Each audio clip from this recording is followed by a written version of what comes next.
order the regular business meeting of the Board of Education for Monday, May 20th. If I could ask everyone to please stand and recite the Pledge of Allegiance.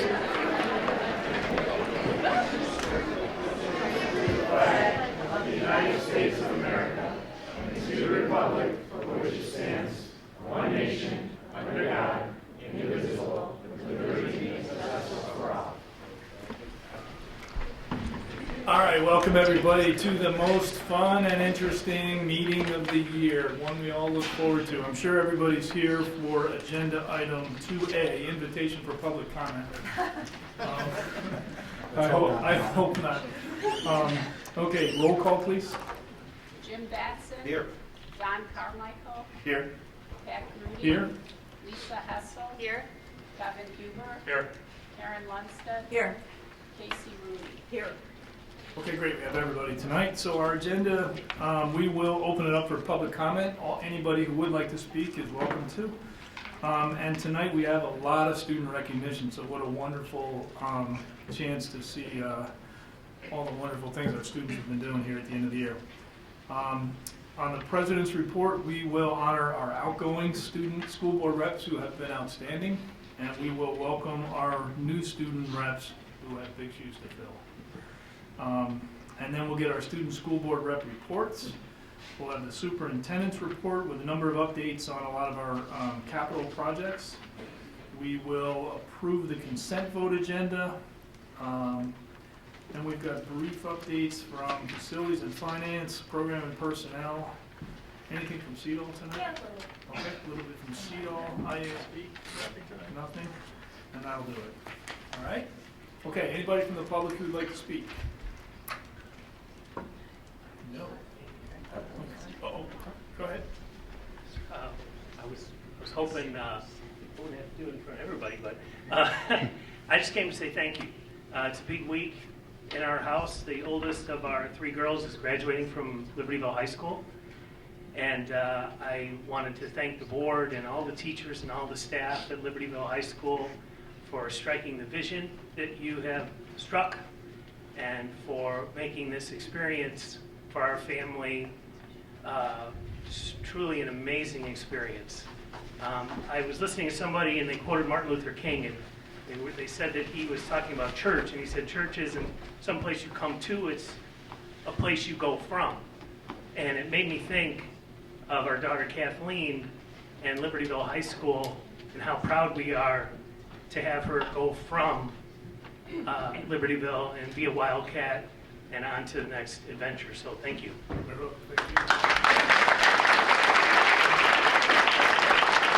Board President Pat Grudy. Okay, anybody else? No? Okay. So we'll move on to student recognition. Who's going to do it first?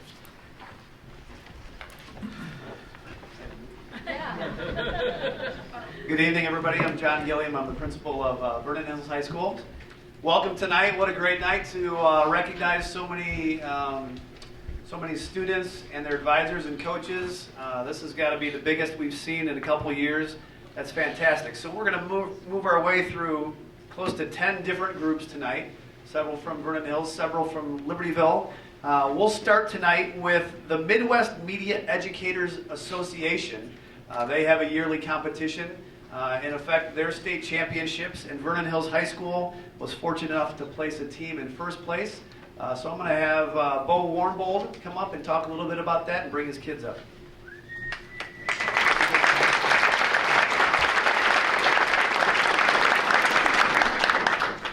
The Midwest Media Educators Association hosts a video festival each year to showcase student work. This year, over 70 judges viewed over 1,800 minutes of programming.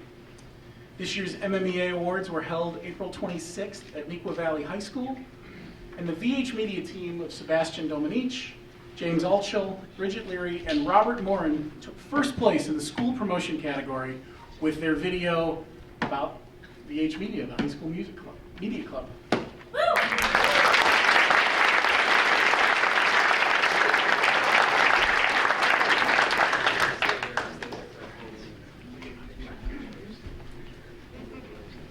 Bo, where can we see this video? It is currently on the VH Media Club's YouTube page.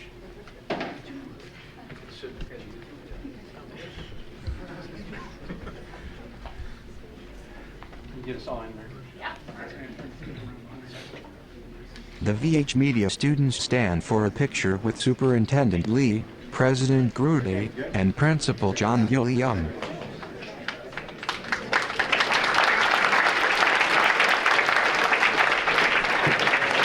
Dr. Gilliam returns to the podium as others return to their seats. Emily Kim, come on up. Emily Kim is a junior, right? Yeah. Yep, junior here at Vernon Hills High School. I am not her track coach. Her track coach, Suzanne Curry, could not be here tonight, so I get the pleasure of introducing Emily. Emily, we had a successful girls track season this year, and one of our athletes made it downstate. This is Emily Kim. Emily Kim is a long jumper for the Vernon Hills High School girls track team.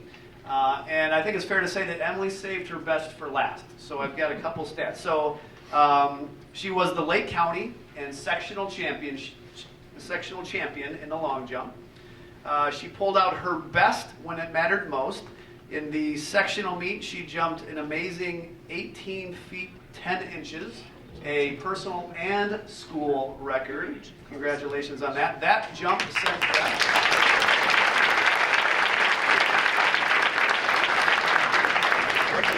18 feet is probably what, from here to that black line or so? So she's going to practice to do that for us. That jump got her downstate. And two-day event, she jumped consistently in the 18-foot range to qualify for day two. Day two, she pulled out her second highest jump of all time, 18.9, to earn a 9th place in the state of Illinois. Congratulations.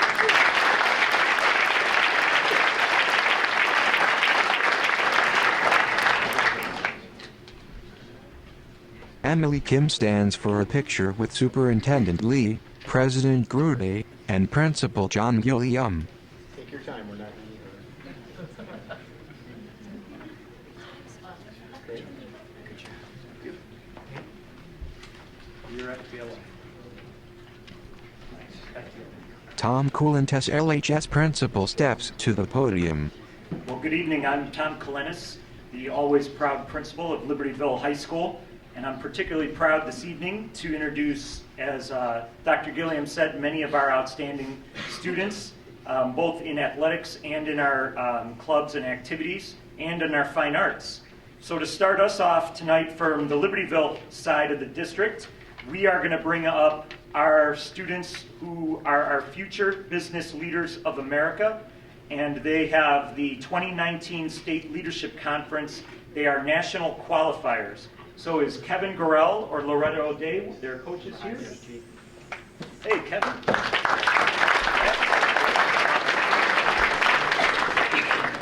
Kevin Gorell joins Dr. Coulantes at the mic. So these three students, Sunetra Cannon, Conrad Stefanski, and Sophie Wetlaufer, took first place in the state of Illinois in business plan, and we will be competing in San Antonio, Texas, along with a number of VH students at the end of June, beginning of July. So, Sophie, Conrad.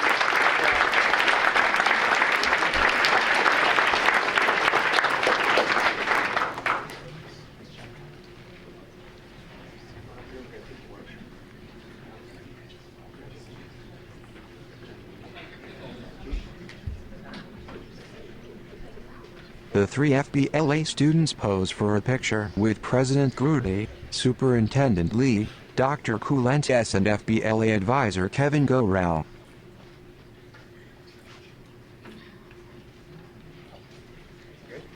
Thank you. VHHS Principal Dr. John Gilliam steps to the podium. We got so many people, we can't even keep it straight. All right, we're going to bring up our Vernon Hills FBLA. Tony Isabelli and Lynn Benson here as activity sponsors and coaches. Come on up and let's hear about your kids. VHHS FBLA advisors Lynn Benson and Tony Isabelli. I'm Lynn Benson, and this is my second year working with FBLA, and I'll just keep my comments very brief to say that it has been truly a pleasure to watch these students grow and to develop and to learn new things as they become more involved with FBLA. And I look forward to working with them as we move on to San Antonio. I'm Tony Isabelli, and I just want you all to know that I'm very proud of our students. They've spent countless hours working on their presentations, and I'm very proud of their achievements. At this time, I'd like to invite Sebastian Dominich to introduce our celebrities or qualifiers. All of Yeah. Okay. I promise the speech is not 3 pages long. I just have a list of names. Good evening, Board of Education and D128 School Administration. I'm Sebastian Dominich, and as the FBLA Executive President, I'm extremely proud to present our FBLA National Qualifiers. However, I truly can't continue until we first recognize those who have helped us, students, gain these opportunities. A big thank you to our wonderful and very talented advisors. Many thanks to Mr. Zabelli, who spent much of his time coaching and advising students on their individual and group events.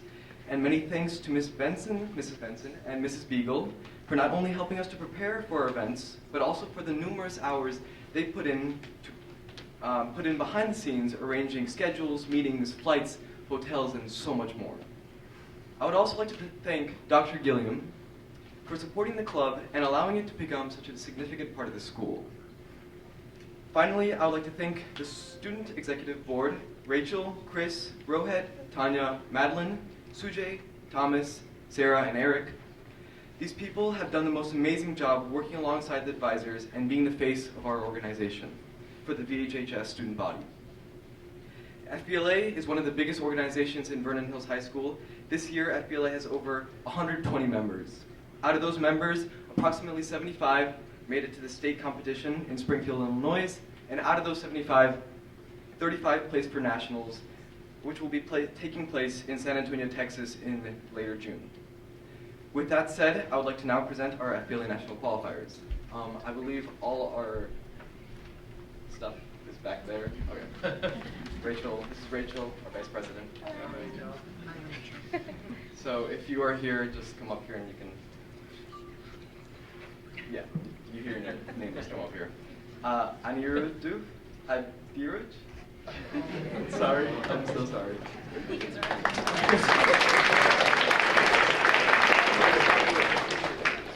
James Altschul.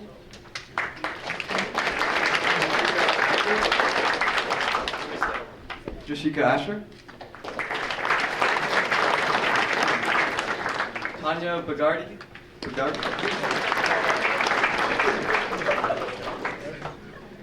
Kristen Kai.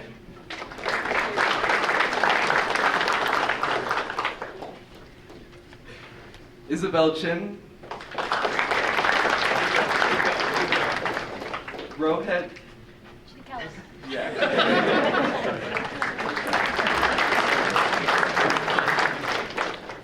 Rachel Chung. Brendan DeLeon.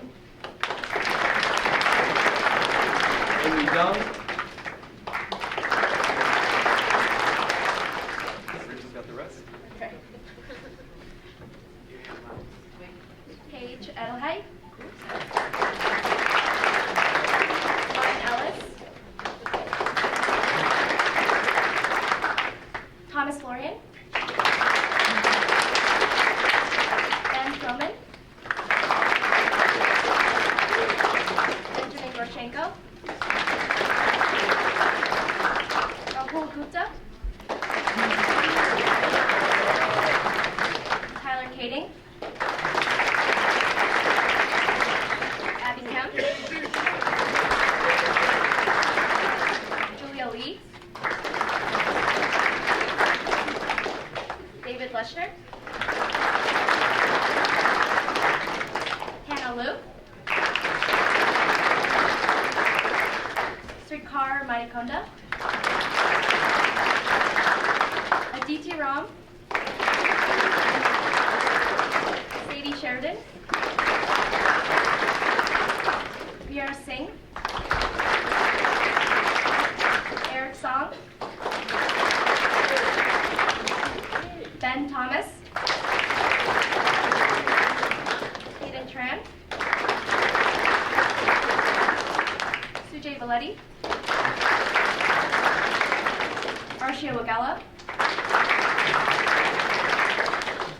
Weisblatt. Madeline Woodrow.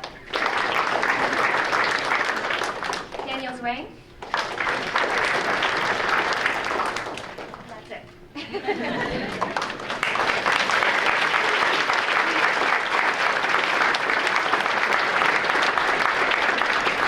Go on out, stream on out there. Okay, hang on a second.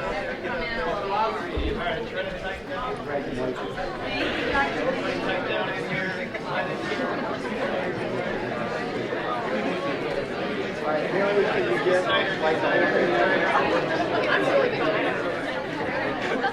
What's that? You're all the way. HHS FBLA students received their certificates and stand for a picture with President Goody, Superintendent Lee, Dr. Gilliam and advisors Lynn Benson and Tony Isabelli.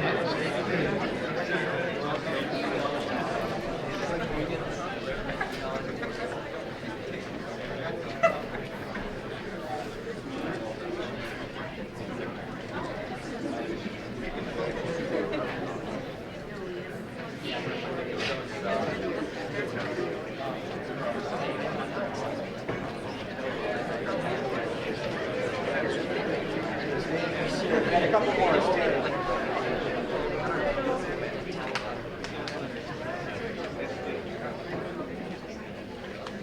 All right, good job, you guys. You good? Very good? Good job.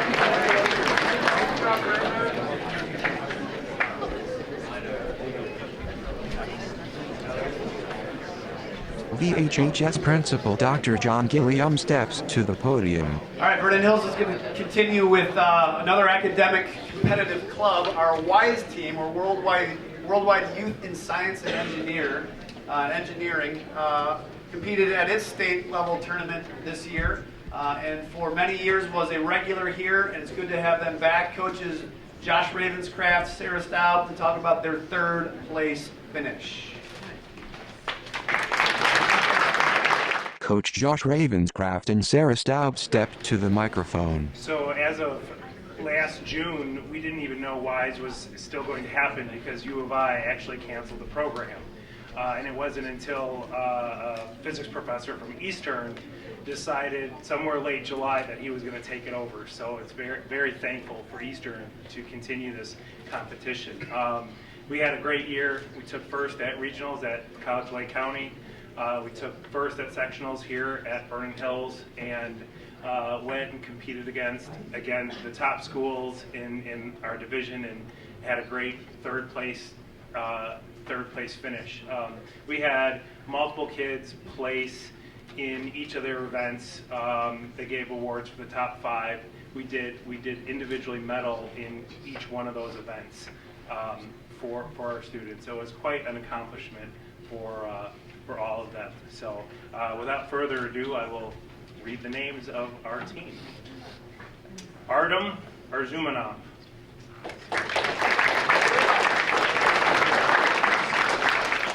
Nick Beaumont.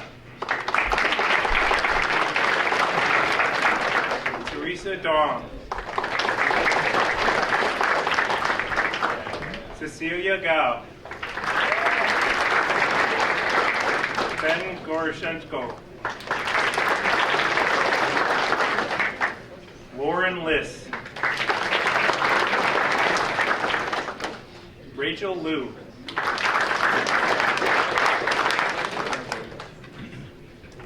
Alexa Pomerantz. Itamar Shiprin.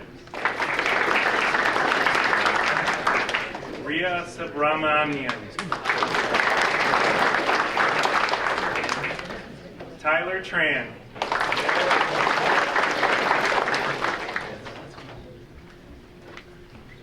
Ria Verma.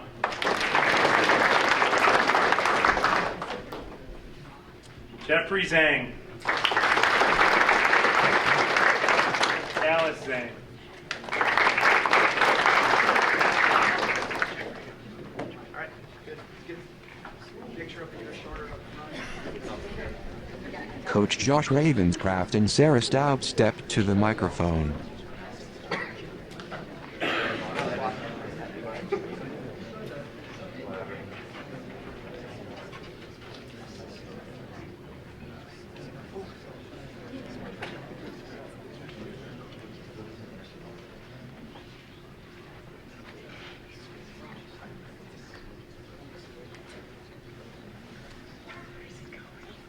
Everybody good?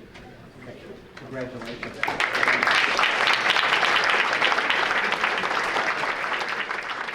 Tom Coolantess LHS principal steps to the podium. All right, I get to jump back for Libertyville, and whenever I'm here on this night, I always tell the kids, I like to quote Ron Burgundy from the movie Anchorman, because he introduces himself and he says, I'm kind of a big deal.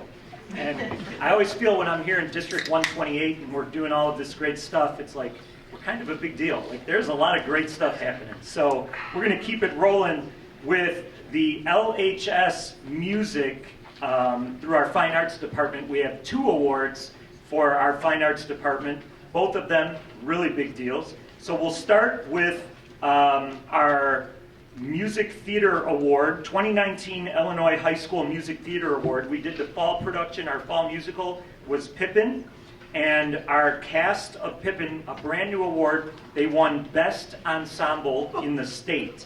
So here to introduce them and to talk about that show, I believe Christopher Thomas, Aaron Brown, and Dr. Jeff Brown. Christopher Thomas, Aaron Brown, and Jeff Brown step to the microphone. Over the past 8 years, Broadway in Chicago has hosted the Illinois High School Musical Theater Awards, and over the past 6, LHS has been fortunate enough to be nominated in every category that they offer. This year they created 2 new categories, including Best Choreography, which we were nominated for with our wonderful Mrs. Brown, and Aaron Brown choreographed this Bob Fosse choreography, and our students executed it marvelously. The nomination in and of itself deserves a round of applause.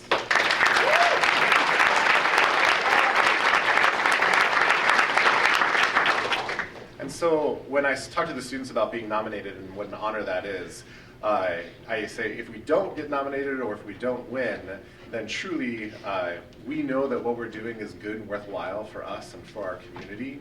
But at the same time, when somebody else comes in and then gives us an award for it, it's kind of nice to have somebody else say, yeah, we see that too.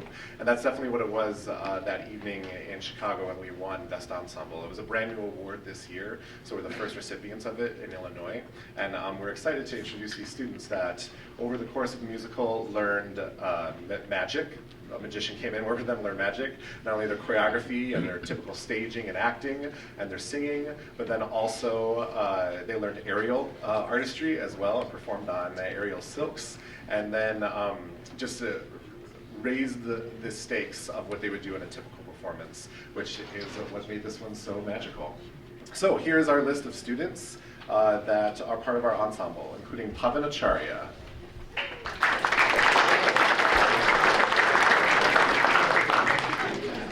Will Anderson, Clarice Austin, Gracie Benson, Elizabeth Chapin, AJ Chen, Abby Sima, Julia Denoya, Sarah Donofrio, Rachel Erdman, Gilbert Ferguson, Amanda Gorley, Thea Grauer, James Grayson, Michelle Fogarty, Ty Ainsworth, Jacob Kemp, Lucia Lafredo, Reeve Lounsbury, Aaron McCain, Haley Knoll, Katie Olson, Allie Parker, Becca Parker,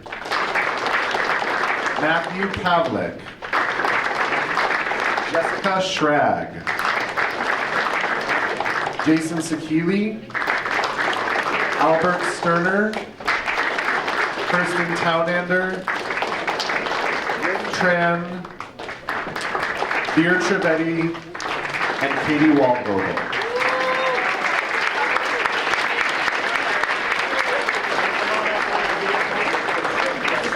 Swing around this way. You guys can. on the other side of the podium.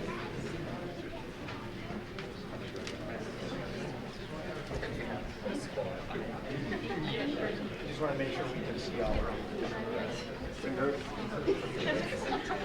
LHS Fine Arts students receive their certificates and stand for a picture with President Goody, Superintendent Lee, Dr. Coulentes, and advisors Christopher Thomas, Aaron Brown, and Jeff Brown.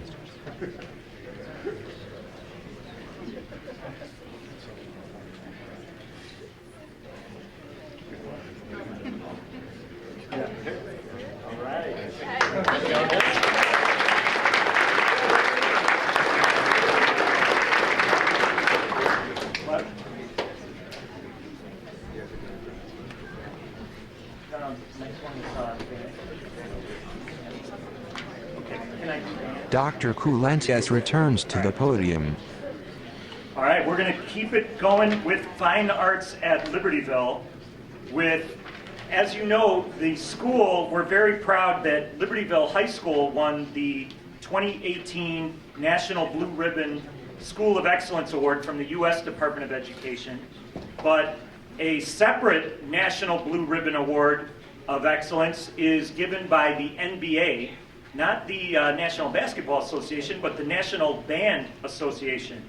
And Libertyville High School was the recipient of the 2019 National Blue Ribbon Program of Excellence Award.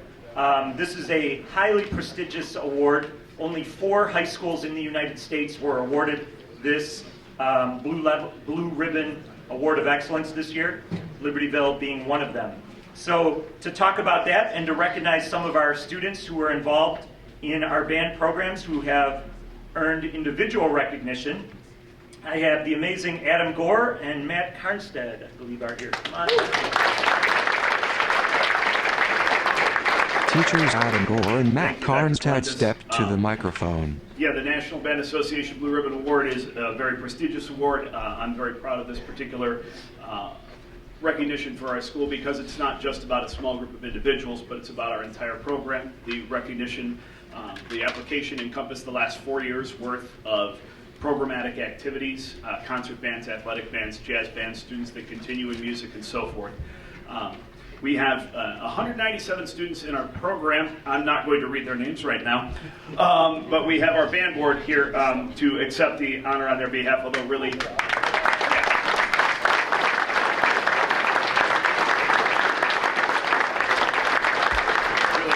it is an award for everyone that's involved in supporting the program. So we have our president, Annalisa Waddick, our vice president, David Lee, our secretary, Emma Chandler, our wind ensemble representative, Alex Tang, our symphonic winds representative, Cooper Lounsbury, our jazz bands representative, Chad Govern, and our marching wildcats representative, Chad Medalenko.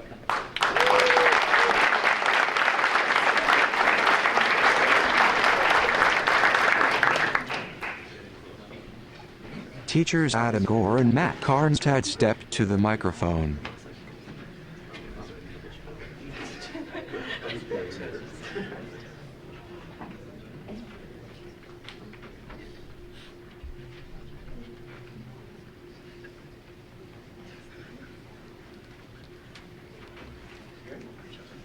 Great job. Dr. Coulentes returns to the podium. All right, now we move from the language of the arts and music to the language of mathematics. And this was a rock'em sock'em battle between Vernon Hills High School and Libertyville High School. And we're proud of both of our teams. But at the Illinois math team competition this year, Libertyville High School took 3rd place. And so, unfortunately, their coach was not able to attend this evening. So I'm going to bring up our math team and recognize them for their tremendous accomplishments. And was a great District 128 battle. I'll let Vernon Hills maybe talk about how close the final score was. I think we maybe forgot to carry a 1, and that was the difference in the final score. So, but it was a great battle, and we're proud of both teams. So let's bring up Daniel Chamoun.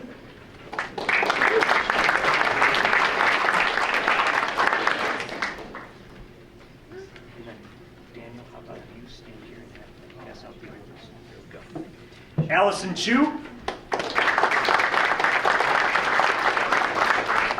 Christian Klassen, Neil D'Souza, Jake Duffy, Olivia Duffy, Samantha Fan, Mitch Gifford, Albert Guan, John He, Brian Hong, George Huber, Sebastian Ingino, Nathan John, Jonathan Lee Chen, Luke Markison, Emma Muscato, Molly Muscato, Desigmorth Nanir, Matthew Newberger. We'll see more of him in a minute. Mikhail Patel, Tavis Sharma, Ian Smith, Charles Stanky, Jack Starvarkos, Dylan Trott, Liam Tucker, Richard Chow, and Marilyn Yu.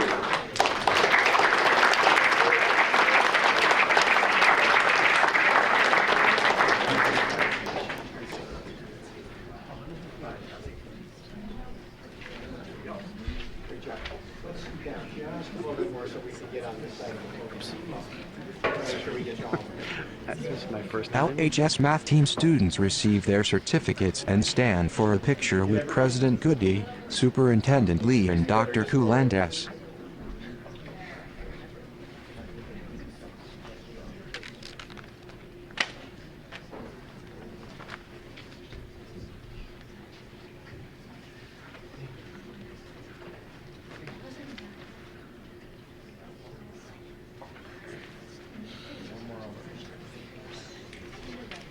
Okay, we good?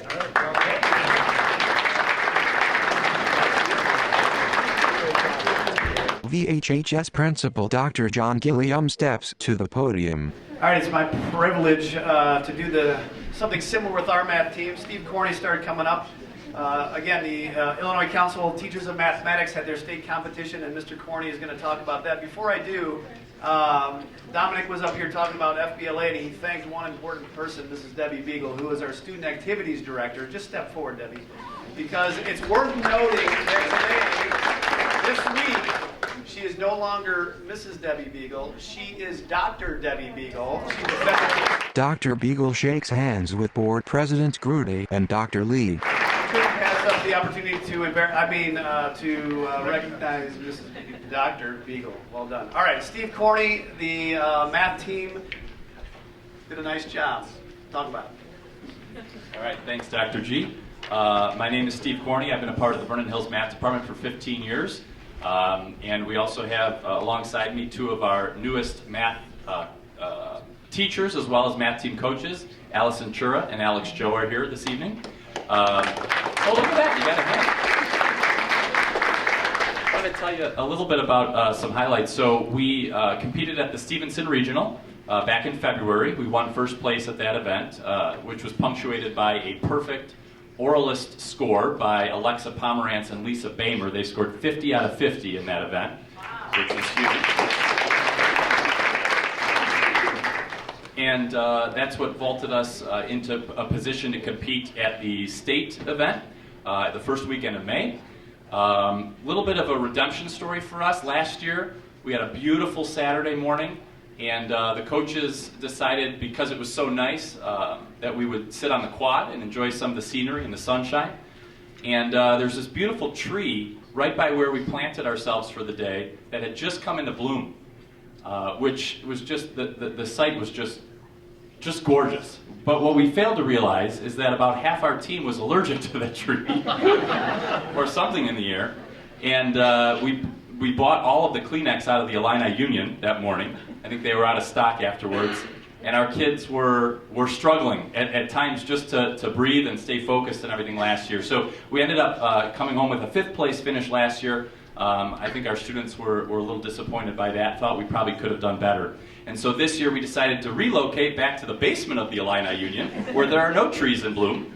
And that proved to be the winning formula, I suppose, as we were able to bring home 2nd place. As Dr. Colentus mentioned earlier, the narrowest possible margin of victory between Libertyville and Vernon Hills, so we certainly want to congratulate our friends over at Libertyville. 780 points they earned in the state competition, and Vernon Hills earned 781. So just to give you an idea of how close it was.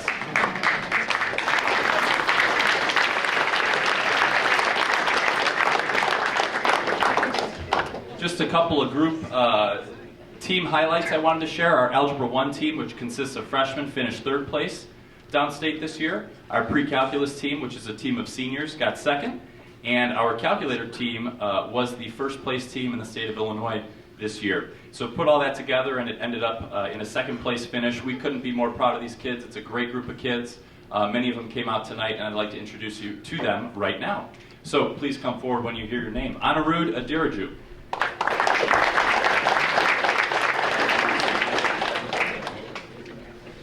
Krish Asher.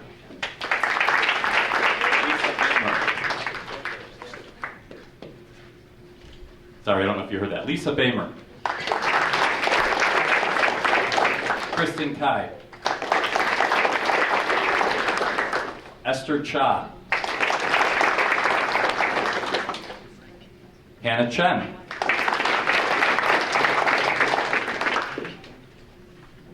William Dye.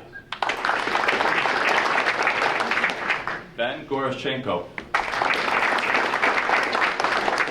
Rahul Gupta.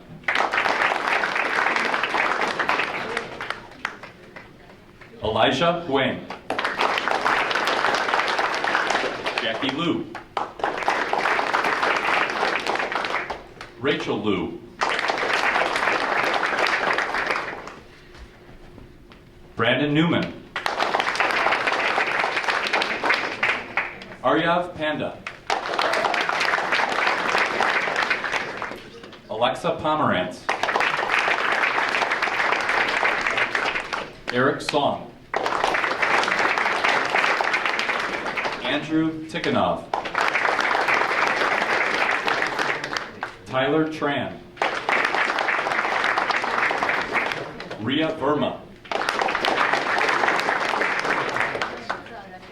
Sujay Valetti. Shayna Weinstein. Alex Yu. Alice Zhang. Jeffrey Zhang. And Timmy Zhang.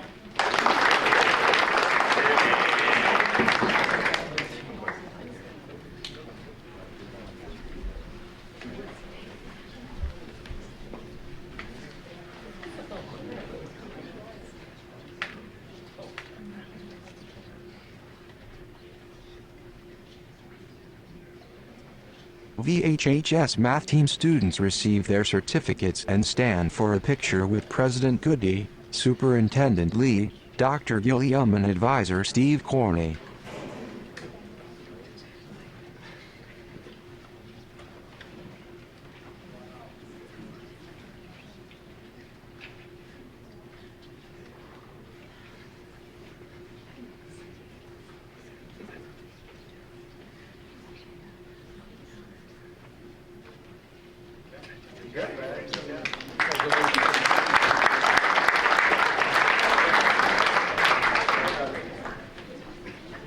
Dr. Colentus returns to the podium. All right, with our final team recognition this evening, we want to bring up our Libertyville High School boys gymnastics team. They are the first Libertyville High School boys gymnastics team to win the state championship in school history. We're so proud of them.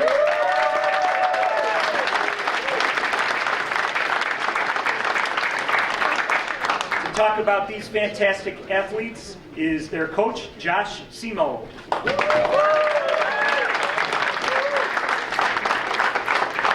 Coach Josh Simo steps to the mic. All right, thank you very much for having me here.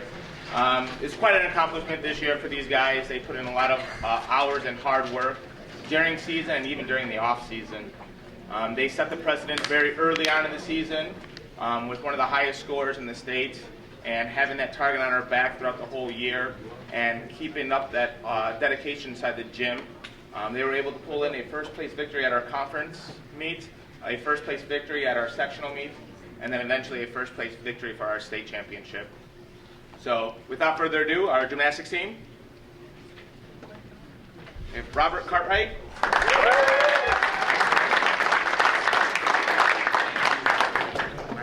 Max Faber.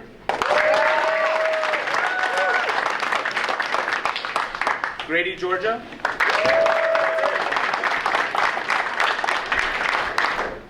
Tyler Kukla. Matt Newberger. Matthew Richardson. And Andrew Richardson.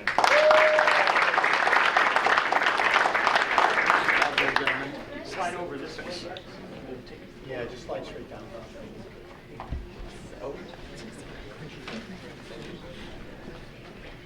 Members of the LHS boys gymnastics team receive their certificates and stand for a picture with President Grudy, Superintendent Lee, Principal Kulentes and Coach Simo.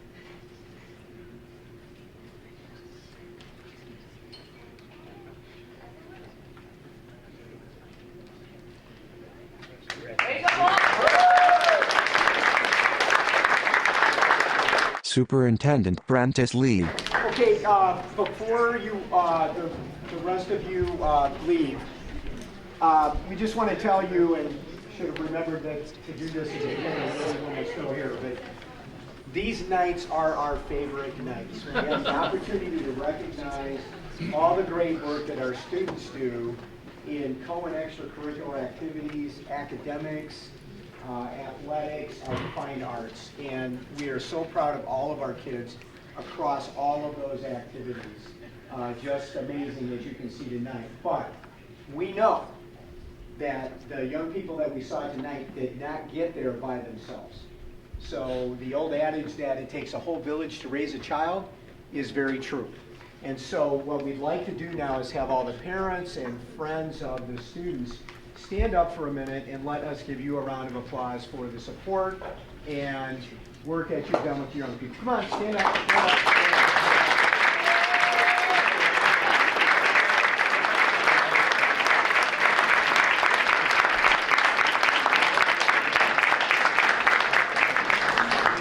So now the biggest thing now you have a decision to make. So you can stay for the rest of the board meeting. I see a lot of enthusiasm. We appreciate that. Or you can simply exit out the door there and we'll continue the meeting. So we'll leave that up to you. But again, congratulations to everyone. Very exciting.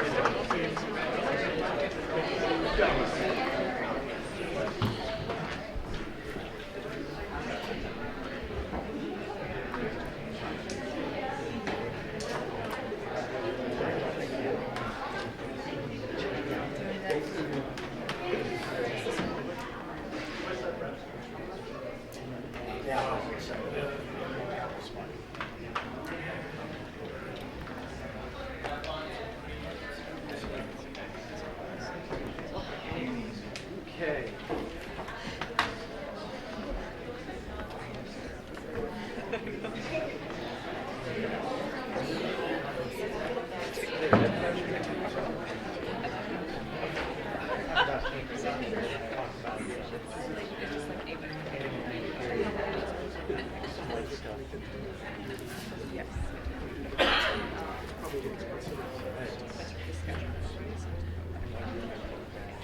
Yeah.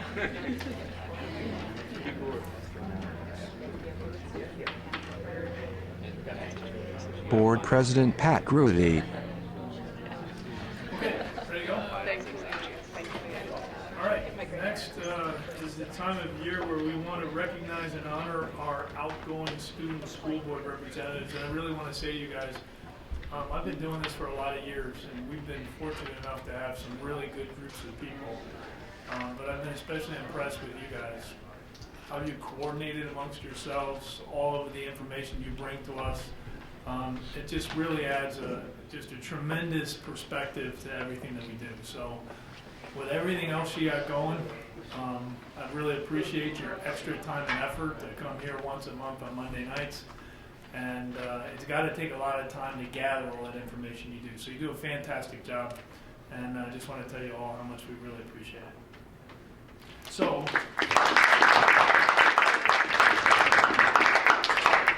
you might imagine we're going to take another picture. 3. I'm going to do my best to get everybody's name right, but let's call up from LHS, Catherine Corliss.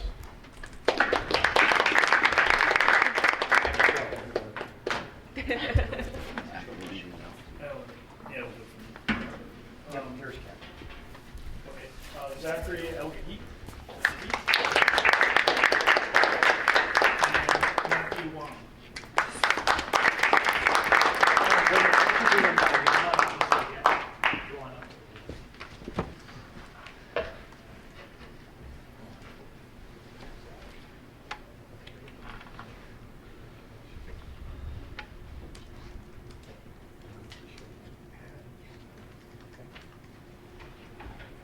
Outgoing LHS Student School Board representatives stand for a picture with President Grudy, Superintendent Lee, and Principal Coulantes.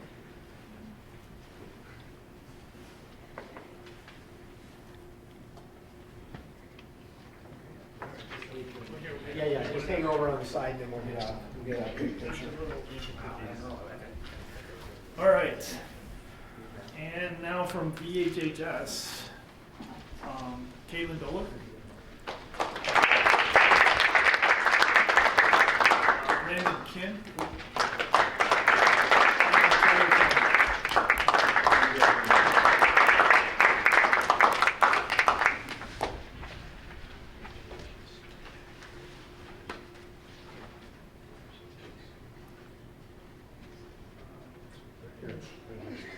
Brandon, I'm sorry. We'll take the picture. Let's take the pictures, and then you guys just All outgoing student school board representatives stand for a picture with President Grudy, Superintendent Lee, Principal Coulantes, and Principal Gilliam. Okay, let's make sure we can see all of you. We're not too concerned about us.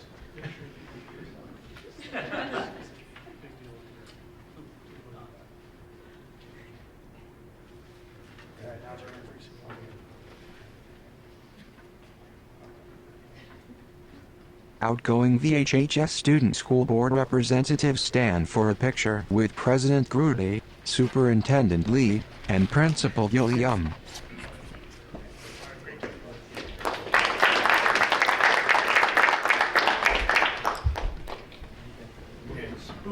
Board President Pat Grudy. All right. So let's recognize our new student school board representatives. From Libertyville High School, Catherine Corliss. Come on back. I did so much, she signed up again. Get away. Good to get away. Okay, and then Maja Gavrilovich. Did I get that right? Close? Maya. Jessica Lee.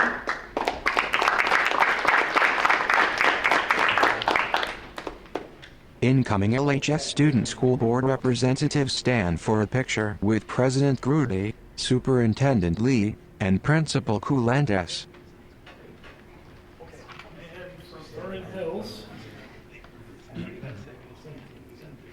let's see, we got Hala Abdulrazik, Hala Blaker,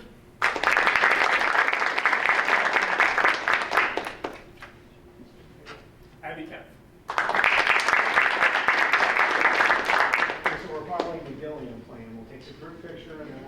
All incoming student school board representatives stand for a picture with President Grudy, Superintendent Lee, Principal Coulantes, and Principal Gilliam.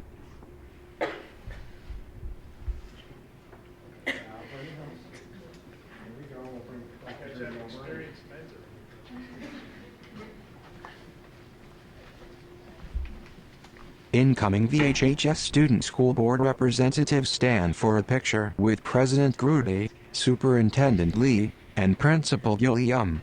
All right, welcome aboard.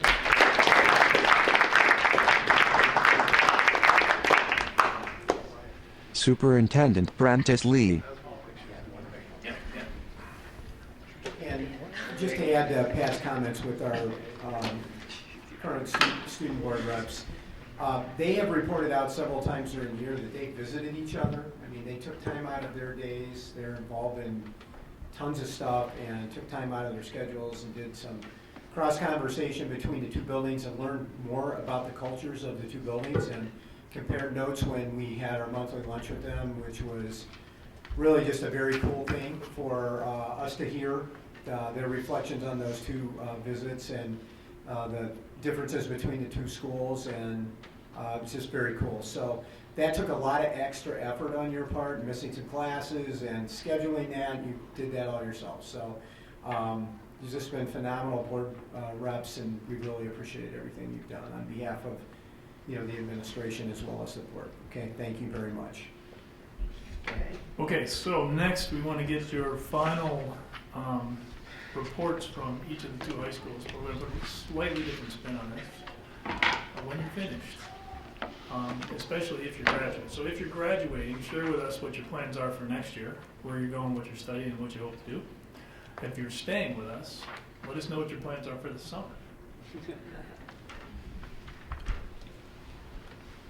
VHHS student Brandon Kim. Should I start with the report first? You're in charge. I'll do the report first, actually. So congratulations to James Altschul and Leah Hayden for receiving a Chicago History Prize for their documentary Temperance in the Chicago History Fair. These two students received their award from the Senior Vice President of the Chicago History Museum, so congrats to those two students. This month, Vernon Hills held its second Dare to Unite interfaith panel organized by the Vernon Hills Student Diversity Council. Multiple religious leaders had an opportunity to introduce and present their perspectives to a student staff audience. Our VH Unite Student Diversity Council also ran its first ever family night. Parents and community came to VH to hear student representatives from some of our clubs to talk about goals and actions from this year. The event was a success, and we hope to see it grow in its size in upcoming years. Earlier this May, Vernon Hills sophomore literature classes organized its annual activism fair. This year's winner included the following: Lisa Bamer, Sanjay Shrestha, Jack McDonald, and D.T. Ram with Mining in Africa, Paige Idleheit, Sammy Reinstein, Kelly Fagel, and Tiana Arbutina with Women's Rights, and Sadie Sheridan, Anjali Parande, Kristen Kai, and Nicole Tartakovsky with the Yemen refugee crisis. And these winners got to donate collected funds to an organization of their choice. So congrats to our activism fair winners. At the end of April, Vernon Hills had their Starry Night prom at the Renaissance Hotel in Schaumburg. A fantastic night, complemented with dinner and dancing. All the seniors and juniors that attended had an amazing time. Following their soccer sectional win earlier this month, D128 Special Olympians qualified for the state summer games this coming June. So congrats and good luck to our D128 Special Olympians. And then college plans. So June 27th, I'm leaving for the United States Air Force Academy, and I'll be majoring in aerospace engineering. Congratulations.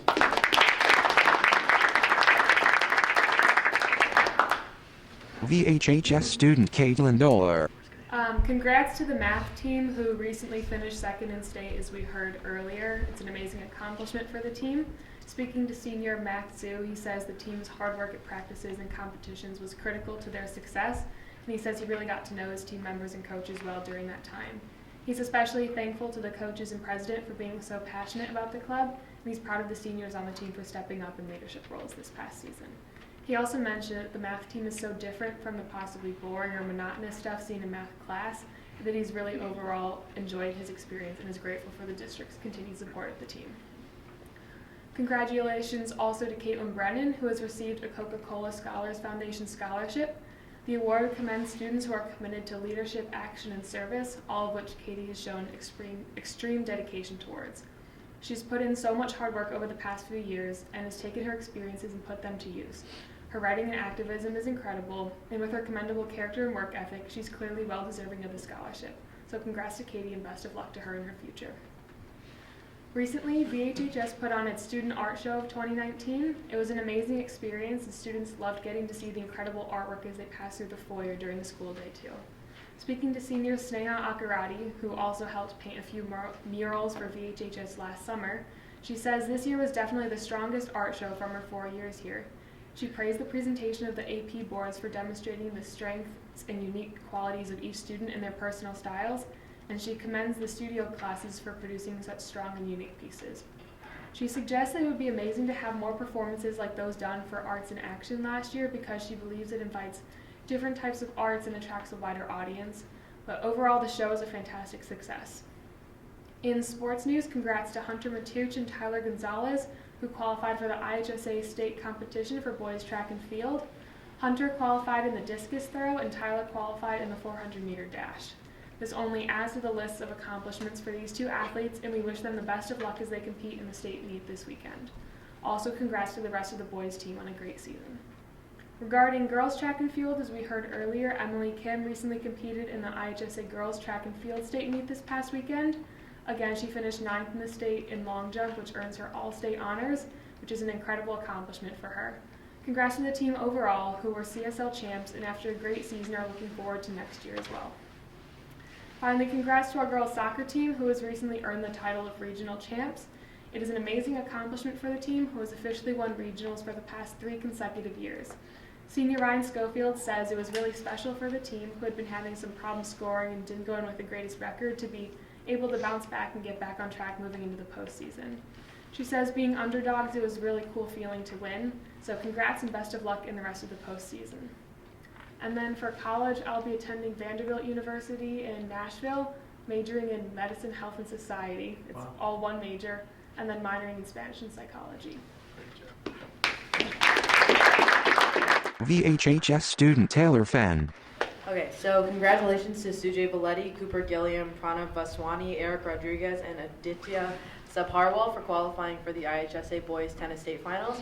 And then congratulations to Caitlin Delmonico, Nivetita Senthokumar, Laura Doler, Allison Clemstein, Nash Clyden, and Elliot Lim on receiving honors on their National German exam, which over 26,000 high school students took this year.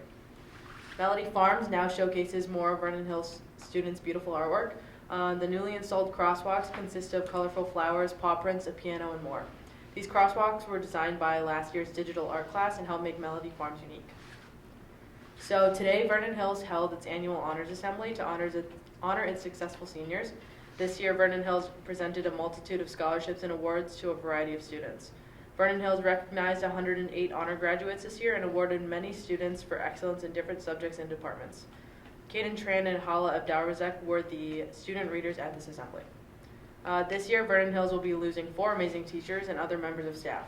Mr. Baumgars has taught for 33 years for multiple levels of biology.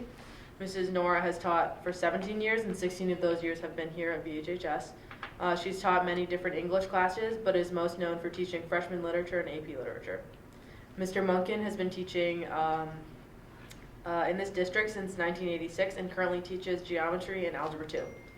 Mr. Baxter has taught auto, woods, and other CTE classes for 15 years at Vernon Hills, and he is a favorite among students in that area and has built the program from the ground up. Thank you to these teachers for making Vernon Hills a better place. Congratulations to the new board representatives, Hala, Abby, and Ella, for the 2019-2020 school year. We look forward to you continuing our work next year. And we would like to take these final moments to thank the board for such an amazing opportunity.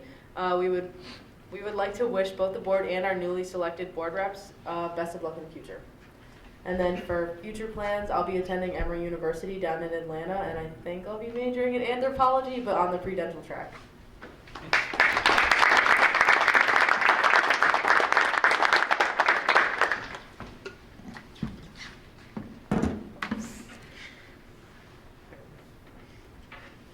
LHS student Matthew Wong. Alright, so for Libertyville, for academics, so students officially completed their last AP tests after 2 weeks of testing.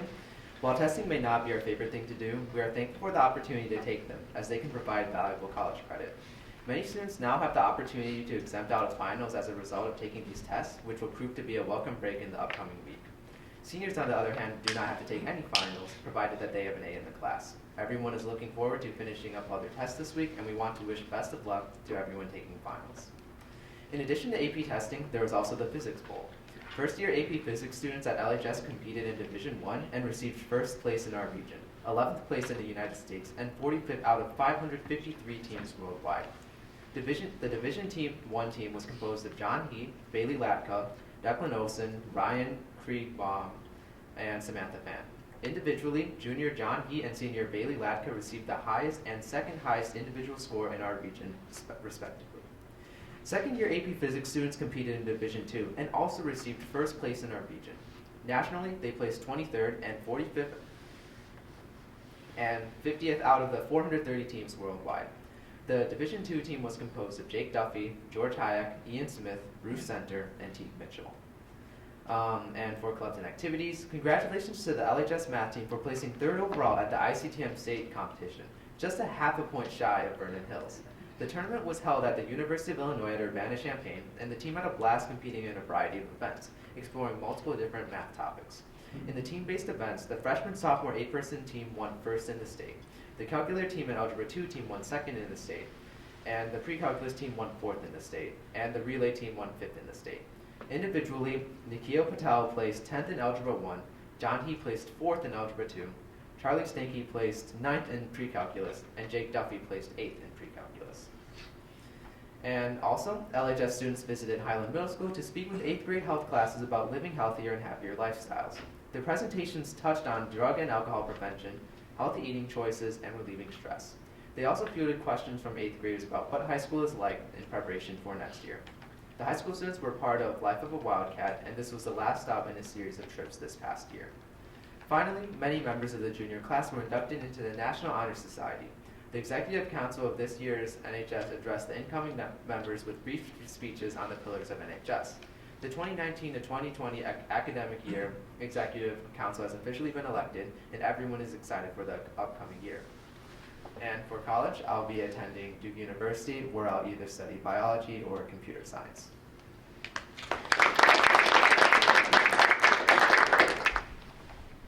LHS student Catherine Corliss. So to move on to fine arts, we again want to extend a huge congratulations to our theater department for their being named the best ensemble for the musical Pippin. We are so proud of all those who were involved in the department for this huge honor, and also want to bring attention to the students' graciousness who were involved in the production for seeing all their hard work pay off. The Orchesis Dance Ensemble had its annual showcase 2 weeks ago. This year's theme was Move the World, which hopes to use dance to change the world. It featured a piece from guest choreographer from the Giordano Dance Company, Ryan Galloway, and all the dancers did amazing. The LHS choirs had their annual cabaret concert with the theme of Disney this year. It featured many different songs ranging from musicals to today's top hits. As always, the concert was a very lively event, and we're glad to see that they, again, pulled off an amazing show. The orchestra and band recently had a concert, and it was a huge success. The ensembles performed exceptionally, and we also want to highlight 3 students who performed their senior concertos: Jonathan Lee, David Lee, and Carter Smith. The theater department held its end-of-the-year banquet to celebrate all of their adventures and successes over the course of this past year. The heads of the theater department, Mr. Thomas and Mr. Hawley, announced the themes of the shows next year, which will be encompassed by the theme, Be Not Afraid of Greatness. So we are very excited to see what that may hold in store. On May 9th and 10th, LHS held its annual student art show. Student work sprawled across the gym and over its walls, and it attracted a pretty steady stream of people throughout the days. It's exceptional to see the talent that our school has in its art classes, both the studio arts and the AP arts, and we're really grateful that we get the chance to highlight our students' talents in this way. To move on to athletics, we again want to give a huge congratulations to the boys gymnastics team for winning state. They traveled down to the Hoffman Estates on May 10th, where they won taking first place, as we all know. They edged out the second place Niles North by a score of 159.15 to 158.65. So it was a very close competition. And the senior Matthew Richardson placed second in the all-around competition. Senior Max Faber also had a huge impact on the team's victory as he finished 14th overall. So again, it's the first boys gymnastics state championship in the school's history, and we're so proud of their amazing victory. And to move on to badminton, 4 people on the LHS badminton team qualified to go to the state tournament, which was held at the Eastern Illinois University. It was a great way to finish up the season, and we also want to highlight Kathleen Jin, a sophomore, who wound up ranking in the top 12 in the state tournament.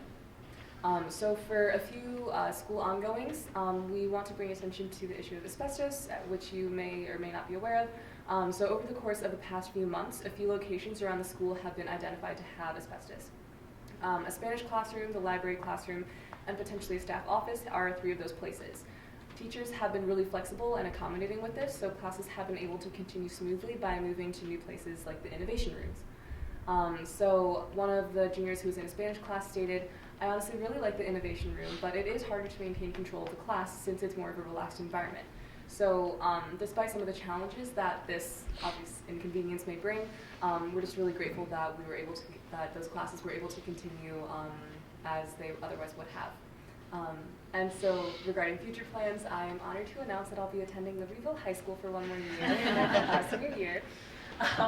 Regarding summer plans, I'll be interning for Congressman Schneider's campaign, and I'll also be helping out at a judge's office in the city of in Chicago, where I'll get the chance to get a little bit of exposure to court cases, and we'll also be doing 2 trips with my church. Yeah. LHS student Zachary Elgadid. Just so to continue the school ongoings. So LHS took part in Healthy Relationships Week from April 22nd to April 26th. The week consisted of activities designed to bring awareness to the relationships one has with oneself, friends, significant others, family, and community. Some student favorites included therapy dogs, tie-dye and green dot t-shirts, and popcorn. It was great to see so many people at the event. So today, Student Council put together a fun day for all students today to celebrate the end of the year and to help students de-stress before finals. So during lunch periods, we had food trucks from downtown Libertyville lined up to serve delicious food to all of our students. Some of the vendors included Burnsies, Oscar Lee's, Milwaukee Taco, Pizzeria DeVille, and Cheesy's. There were also Frisbees, music, therapy dogs, and bouncy houses. All proceeds would go to NAMI, an organization that raises awareness for mental health and anxiety. So last Wednesday, a large group of LHS students went to the Allstate Arena to celebrate a year of service in clubs at school like Caring for Cambodia, Interact, and a few other service projects. This past Friday, the group Canine Reading Buddies was here today with their lovely therapy dogs to help students de-stress on the last day going into the weekend of finals. As always, there was a huge crowd of people that came in, so the event was a huge success. Last Tuesday, the high school hosted its annual Seniors Honors Night. At the event, students were recognized for their work and time in high school with scholarships and awards. Juniors Kelsey Collins and Jason Sakili were the hosts for the events, as they individually recognized each student who received an award. It was an excellent event, and we want to thank everyone involved for putting it on. Matt and I would also like to send a thank you for Dr. K for our awards. So graduation is coming up this Thursday, and seniors are excited and sad to see their high school careers come to a close. There was a practice this morning for all seniors to make sure the big night runs smoothly. We are thankful to have the opportunity to graduate from such an extraordinary school, and we want to thank the staff at the school for all the hard work they do every single day to put the students in a position to succeed. And as one final note, we want to extend a huge thank you to the board for allowing us to have such a great experience as student representatives this year. We've loved getting to know more about the board, and we are truly grateful for the experience. And for next year, I'll be attending Northwestern University and studying economics and political science.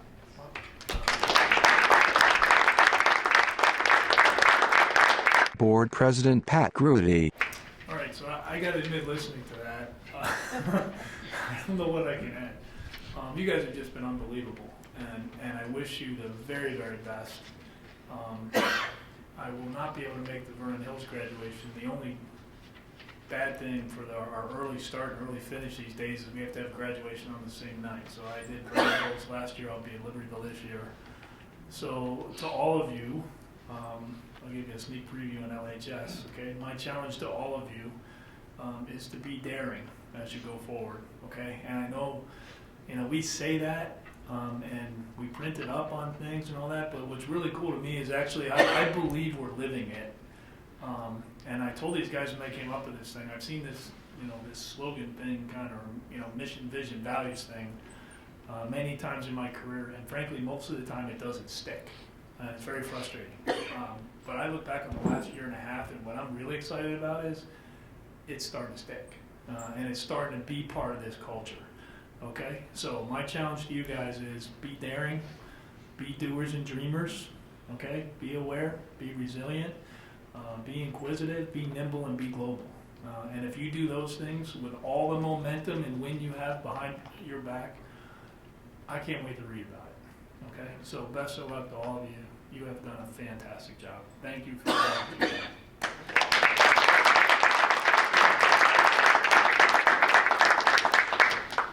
I'd like to say make us proud, but you already have. Okay, so. Okay. Good luck with topping that, by the way. I'm done. I'm done. They actually, there are a few more things, believe it or not. All right, so superintendent's report. All right, we've hit the great majority of good news between the earlier presentation and the students. Just a few more things that are good news for the month of May. Community High School District 128 is proud to announce that U.S. News and World Report Best High Schools 2019 has ranked Libertyville and Vernon Hills High Schools among the best U.S. and Illinois high schools. The U.S. News Best High School rankings include data on more than 23,000 public high schools in 50 states and the District of Columbia. Of those schools, 17,245 are ranked based on 6 factors on their performance on state assessments and how well they prepare students for college. In addition to being named in the top 25 schools in Illinois, LHS and VHHS were also ranked among the nation's top 450 high schools. Again, that's out of 23,000 high schools in the United States. They were also named among the nation's top 250 STEM schools, which were selected from the nation's top 500 high schools. So that's really great news, and the entire 128 community should celebrate that continued success. The following VHHS students were named May Cougar Class Act Award recipients: Alexa Pomerantz, Lydia Candocia, Natalie Palafox, Donnelly Black, Shay Neary, Jacob Gervis, Parker Engelmere, Evan Zuro, Aiden O'Flaherty, Carlos Aguilar, Alexander Nieves, and Maxwell Gordon, and Leah Pellick.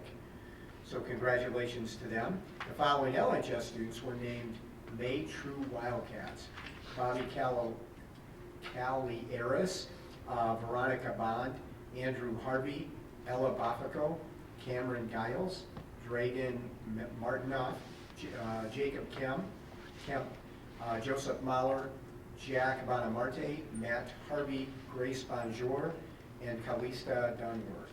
So congratulations to them. With our taught wins over SRN, SLC, and Hersey High School at District 128 Storm, when its May 4th sectional held at Harlem High School in Mackenzie Park, the team is now qualified for the state summer games in Bloomington, and we heard a little bit about that earlier this evening at the Special Olympics annual award ceremony downstairs. VHHS juniors James Altschul and Leah Hayden received a Chicago History Prize for their documentary film Temperance at the finalist award ceremony of the Chicago Metro History Fair. The ceremony was held April 28th at the Chicago History Museum. James and Leah are both students in Pam Dirk's AP U.S. History class. District 128 celebrated its recipients of honors at the annual Illinois chapter of the National School Public Relations Association Distinguished Service Awards Luncheon on May 10th. Those receiving honors were LHS Parent Cats President Joy Bach, Award of Excellence in the Parent category; Peggy Cope, VHHS Data Processing Specialist, Award of Merit in the Support Staff category; and the D128 Transition Coordinators, Stephanie Heinrichs from LHS and Liz Wiederzak from VHHS, in the Team category. The Distinguished Service Awards recognize those who make a difference in their school communities by helping to promote public education and enhance its programs and services. Nominees are evaluated on their ability to support or improve understanding and communication in the school district and foster cooperative partnerships between the school and community and strengthen the overall support for education by stakeholders. And once again, Mary has been very involved in INSTRA for a long period of time. Is very well regarded, not surprisingly by her peers, and Mary really coordinates our nomination efforts here. So congratulations to all of our stakeholders. And lastly, I think tonight, LHS art students participated in the annual NSC Art Show hosted by Zion Benton High School on April 24th. The LHS 10 Best of Show winners were Avery Vane in acrylic painting, Reed Hochek, acrylic marker drawing, Kat Corliss, acrylic palette knife painting, Mary Wetterling, mixed media paint swatch portrait, Kelly Collins, acrylic marker drawing, Anna Giardina, digital photo, Taylor Pets, 3D, ceramic teapot, Jackie Vu, Raku, ceramic vessels, Lindsay Archibald, etching with aquatent, Alexis DeLongchamp, digital photo, and Malika Lukic, artist choice, jewelry metalsmithing. Malika's award was chosen by the workshop artist as an exemplary piece distinguished from the rest of the pieces in the program. So congratulations to all of those students. Excuse me. Next on the agenda, the superintendent's report is our monthly LHS pool parking update, so I'm going to turn it over to Dan and Mark at this point. Is anybody at finals? Oh yeah, you guys, I'm sorry, you can all go. Okay. We missed our cue tonight, thank you.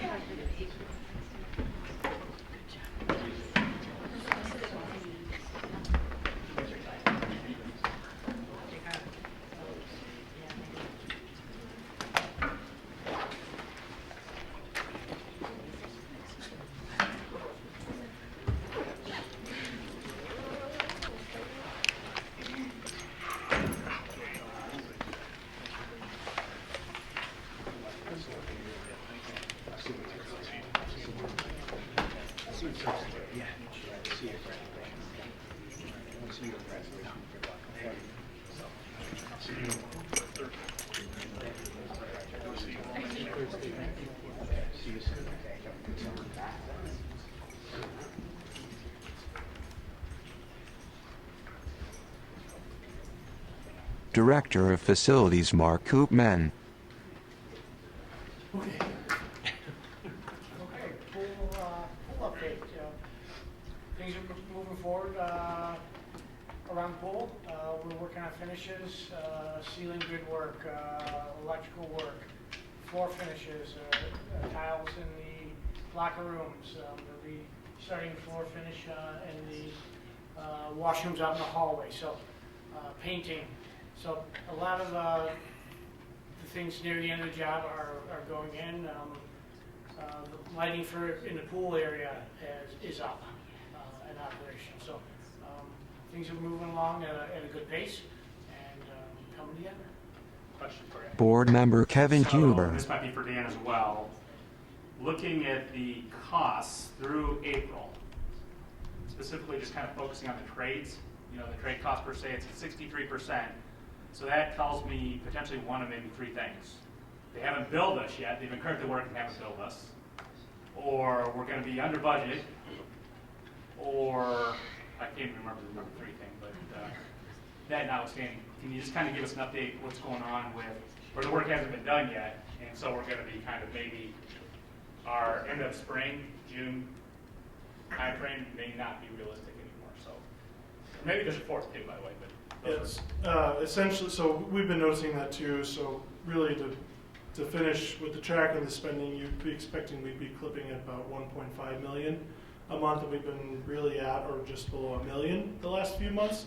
And we talked about that with Gilbane recently. And the sense is right now, largely that's due to contractors just not submitting for payment. So there's always a lag between when they submit them to Gilbane and when Gilbane gives it to us. Then when we pay it, then they pay it back. So We always hold 10% for retainage anyways on every contract until really final closeout. So there's always going to be 10%, so call it $2 million is always just going to be there until the very end to pay everything out once we're at closeout. But yeah, we're still on track certainly in terms of our construction schedule. But you're right, the billing isn't really tracking along in the best sense from Gilbane was it's the contractors not submitting for payment, which you would imagine they would want to get paid. They will eventually. All right, so we're on budget and we're on time. Yep. Good, thanks. Director of Facilities Mark Koopman. I'll give us an update then on pool parking. With the weather, testing everything, so we've held off on the outside. Things are starting to dry up. Hopefully the rain stays away for a while. But we'll be moving forward to parking here in the next month. LHS additions and the LHS renovation project for the pool. And the VHHS additions are moving forward. Submittals are being reviewed for equipment. We are having meetings with contractors doing schedulings of the work, and so we've got some good progress going, ready to hit the ground running on the 28th of May. And I just add, so you'll see on the site where they're fencing out the trailers here, so they're really getting going, getting everything mobilized to go. One thing that you'll see is, at least for the pool stuff, these reports are going to start to fade as we're completing this pool, and then you'll see similar reports get generated for the Vernon Hills project. So kind of set one down and pick the next one up. Just one last update with the pool. We've been having discussions for a while about what pool dedication will look like, and so we'll continue to work on that and frame that out with Mary and get invitations out and, of course, share with the board what we plan on doing. But swimsuits will be required. Optional. After the Optional.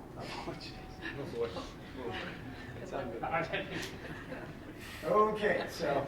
Yeah, moving on. Yeah. Thank you. Let's move on. Double on time rate for the evening.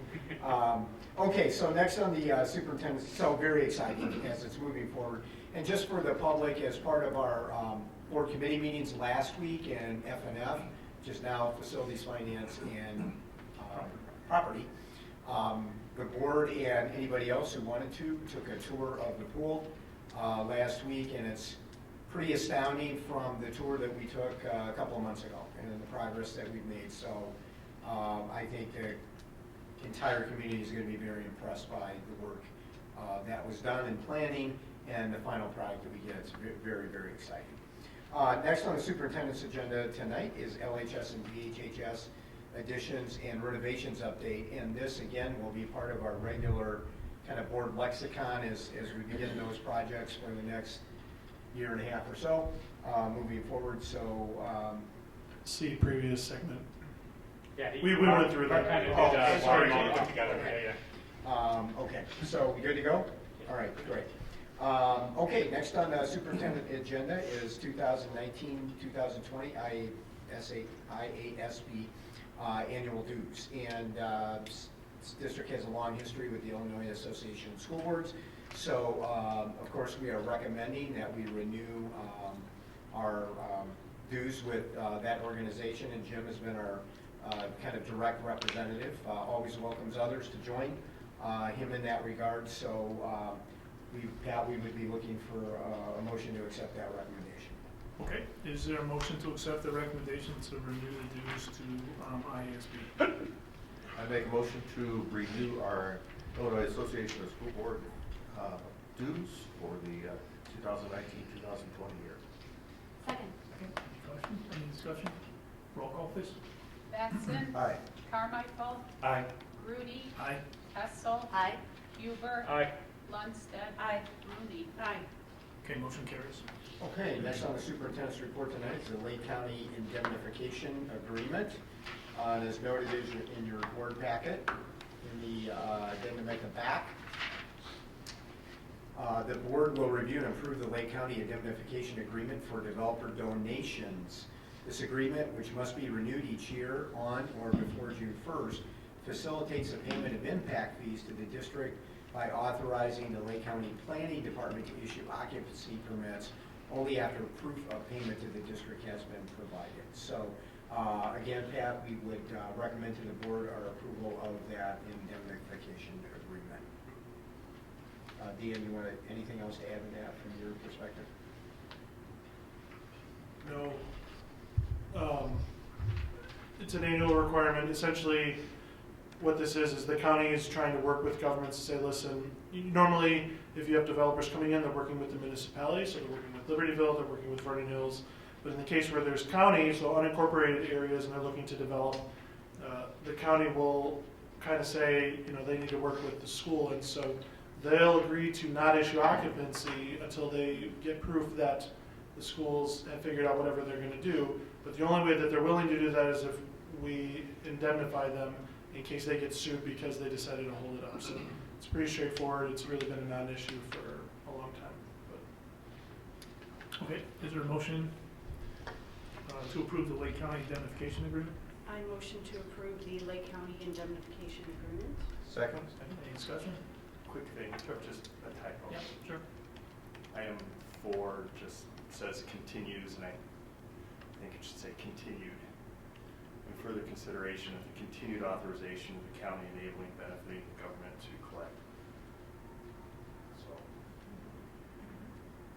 this is C4. Yeah, actually I wrestled with that for a long time, so I'm like, is that a legal thing? Is that? It's just a typo. Yeah, it's probably is a typo. So can you just correct it and initial it on the document? Or Yeah, they can do that before you sign it. Okay, all right. Well, I had it in my packet here. It is, I think. Okay, great, good catch. What was that section again? C4. The top of the signature page. Okay, any other discussion? All right, roll call. Carmichael. Aye. Grudy. Aye. Hessel. Aye. Huber. Aye. Lundstedt. Aye. Rooney. Aye. Batson. Aye. All right, motion carries. Okay, great, thank you. The next thing on the superintendent's report is the proposed 2019-2020 committee and board meeting schedule that was included in the board's packet. So we've had a couple of chances to talk about that, made some tweaks and adjustments. And of course, remember at any time during the year, if we have to move a meeting, we can do that. We just have to do an amended calendar if we run into a problem. So again, we would be recommending the committee and meeting schedule as proposed, Pat. Okay. Is there a motion to approve the proposed 2019-2020 committee and board meeting schedule? So moved. Second. Any discussion? Roll call. Grudy. Aye. Hessel. Aye. Huber. Aye. Lundstedt. Aye. Rooney. Aye. Batson. Aye. Carmichael. Aye. Our motion carries. Okay, great. And the last thing on the superintendent's report tonight is our monthly FOIA report, which we are required to read into the record under state statute. So we had 2 FOIA requests this month. On 4/16/19, we received a request from Bethany Simpson from Smart Procure. Smart Procure is submitting a commercial FOIA request to Libertyville Vernon Hills Community High School District number 28 for any and all purchasing records from 1/14/2019 to current. The request is limited to readily available records without physically copying, scanning, or printing paper documents. Any editable electronic document is acceptable. The specific information requested from your record-keeping system is 1, purchase order number. If purchase orders are not used, a comparable substitute is acceptable, i.e. invoice, encumbrance, or check number. 2, purchase date. 3, line item details, detailed description of purchase. 4, line item quantity. 5, line item price. 6, vendor ID number, name, address, contact person, and their email address. Follow-up was done by Rose DeSico on Dan's team, and the response date was 5/16/19, and actually commercial request deadline was all the way out at 5/14, so we were well under the deadline. The time Rose spent on this, about 1 hour. The second request was received on 5/13/19 from Samir S., who requested Community High School District's current direct home-to-school transportation vendor contracts and special needs transportation vendor contracts with the pricing for research purposes. Follow-up was done by Dan Stanley. Response date was 5/15/19. The deadline for response was 5/20/19, and the time spent was several minutes. And again, just for the community, we try and log the time we spend on these requests. So over the, kind of the long haul, we can take a look at how much time is needed to fill these requests that might take us away from other leadership and management duties that we have in the district. Okay, so Pat, I think with that, unless there's another, that is the superintendent's report for this. Okay, great job, thank you. All right, the consent vote is listed. I'd like a motion to approve the consent vote agenda as listed. I will make one clarification that's brought to my attention. All the items on the consent vote agenda were reviewed in committee earlier this month, except for the destruction of closed session minutes. Okay, if anybody prefers, we can take that out. We can vote on that separately. If there is no objection, we'll include it in the consent vote agenda. Those closed session minutes were included in your packet for your review. Okay, any objection to leaving it? Go ahead. No, I have no objection to leaving. I just want to talk about one item on the consent agenda if possible. Sure, absolutely. So let's do the motion to approve, all right? Okay. Second it, and then we'll go to the discussion. Okay, is there a motion to approve the consent vote agenda? I move to approve the consent vote agenda. Second? Second, okay. Now, any discussion? Yeah. So, this is kind of a question maybe for Dan or Prentice, and that is, under educational tour requests, and I apologize, I'm 100% sure this is covered at the P&P. I had bow out of that one, unfortunately. Number 2, and that is the Future Business Leaders of America. We saw 20 of them here from Vernon Hills, and I think we had a few from Louisville as well, and they were so successful to go to the National Leadership Conference in San Antonio. And I'm saying, I just want some clarification on when the district picks up some of the costs. I think if I looked at that line item, there was like a $20,000 cost that the district was incurring.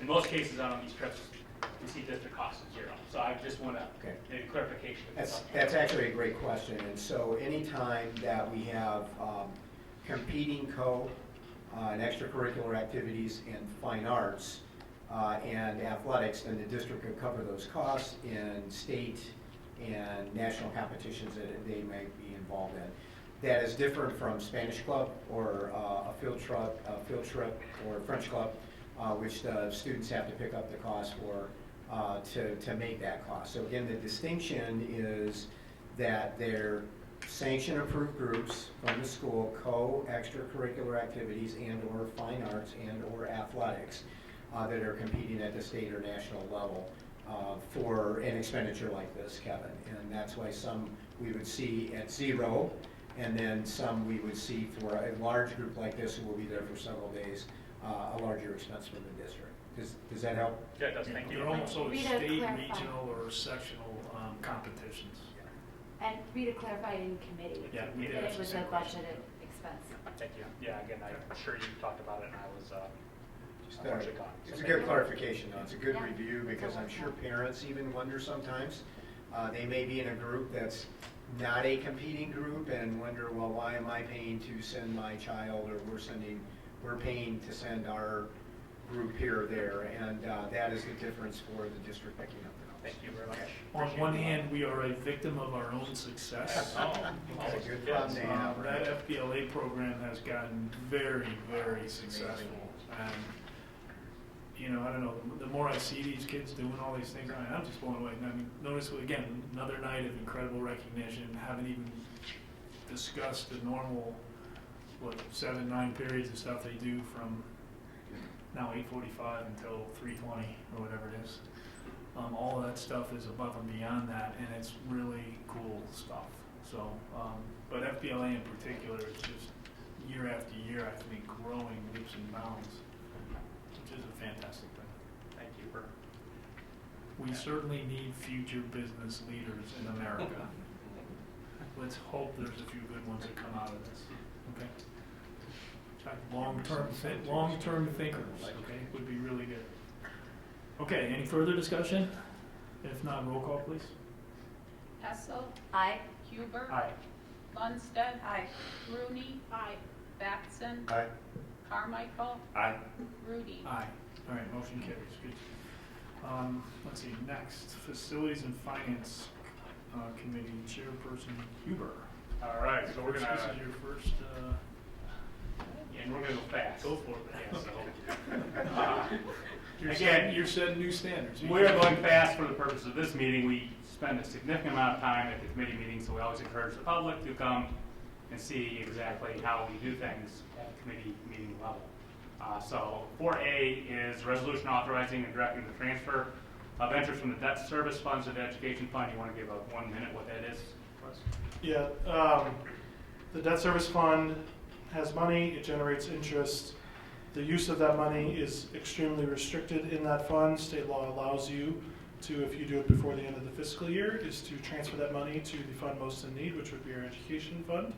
And so that's what we do on an annual basis for both the debt service fund and the working cash fund. Working cash fund, which is B, is slightly different in that working cash doesn't actually have any expenditures. So you can't really use that money on expenditures, but the law again allows you to transfer that money, that interest, on an annual basis into the fund most in need, which again would be our ed fund. So it's good practice to do, healthy thing to do on an annual basis. And this is the time of year to do it. All right, so I think we're probably looking for a motion to make that transfer at this meeting, right? And that the amount, again, remind us for the 4A is how much? Well, the amount's in the resolution, which So let's just can I have a motion to approve the resolution as presented then? So moved. Second. Questions? Seeing none, all in favor? No, roll call. Roll call. Huber. Aye. Lundstedt. Aye. Rooney. Aye. Batson. Aye. Carmichael. Aye. Rudy. Aye. Hessel. Aye. All right, motion, I think we're good to go on that one. 4B, working cash going from the working cash into the education fund. Again, there's a resolution in our materials. May I have a motion to approve the resolution as presented, please? So moved. Second. Thank you.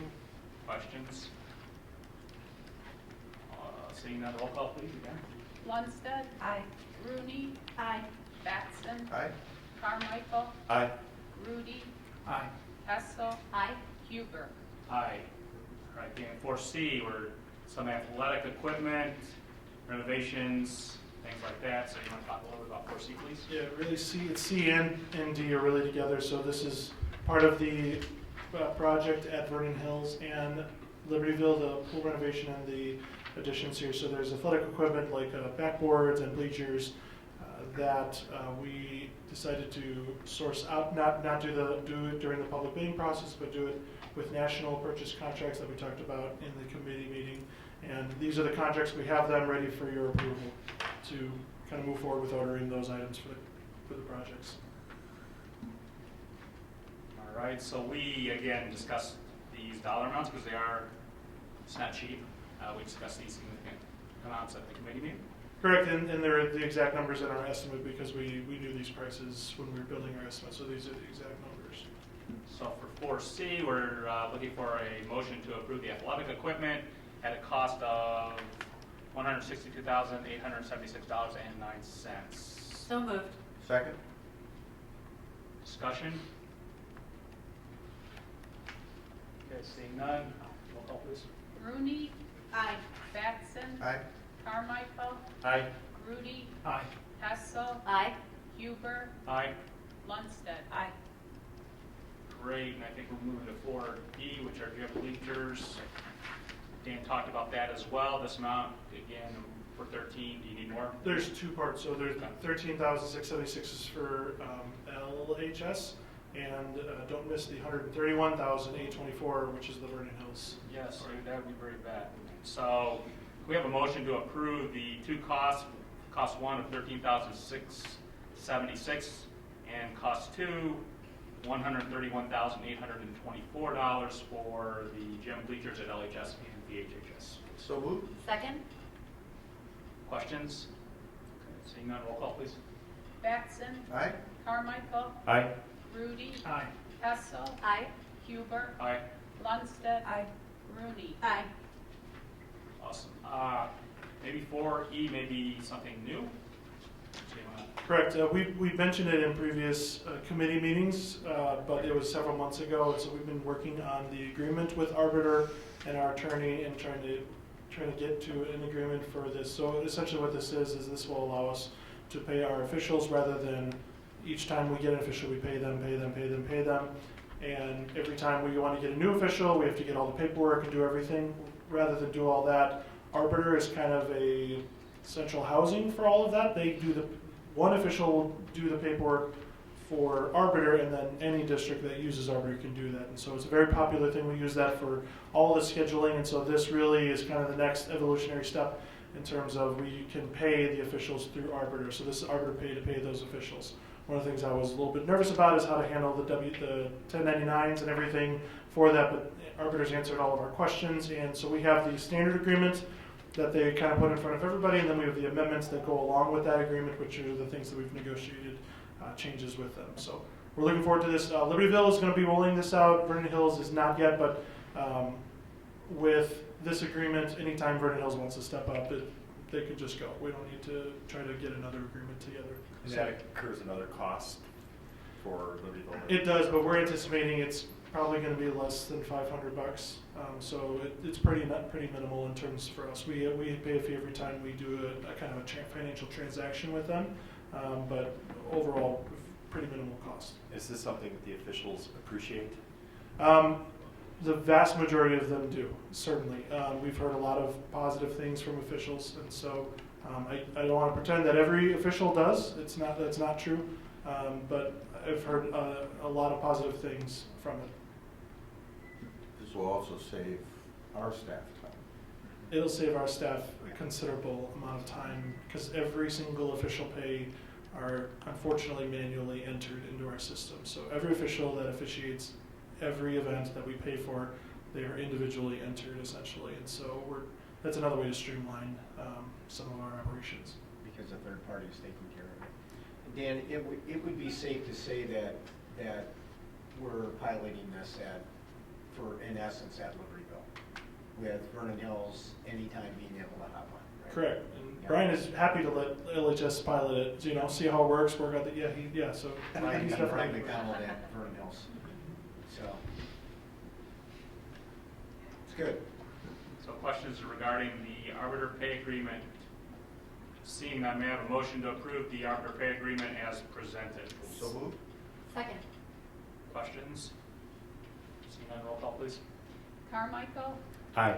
Grudy. Aye. Hessel. Aye. Huber. Aye. Lundstedt. Aye. Rooney. Aye. Batson. Aye. All right, great. Item F, a little escrow agreement with Vernon Hills, Dan. That's not part of that. You can remove that. Move on that, all right. So that's- G, disposal of obsolete equipment. That was in your materials. We are getting rid of some bleachers in the Vernon Hills Field House. And then it looks like we're getting rid of a mixer as well at Vernon Hills Cafeteria. So, any questions about what was presented in the materials? Seeing none, may I have a motion to dispose of the obsolete equipment? Moved. Second. Okay, roll call please. Hessel. Aye. Huber. Aye. Lundstedt. Aye. Rooney. Aye. Batson. Aye. Carmichael. Aye. Grudy. Aye. All right, anything else other for the Finance Committee or property? Anything else? All right, south to PP. Thank you, Jeff. All right, Program and Personnel, Chairperson Batson. Thank you, Dr. Grudy. Item A, the 2019-2020 textbook adoption request. This was again reviewed in committee.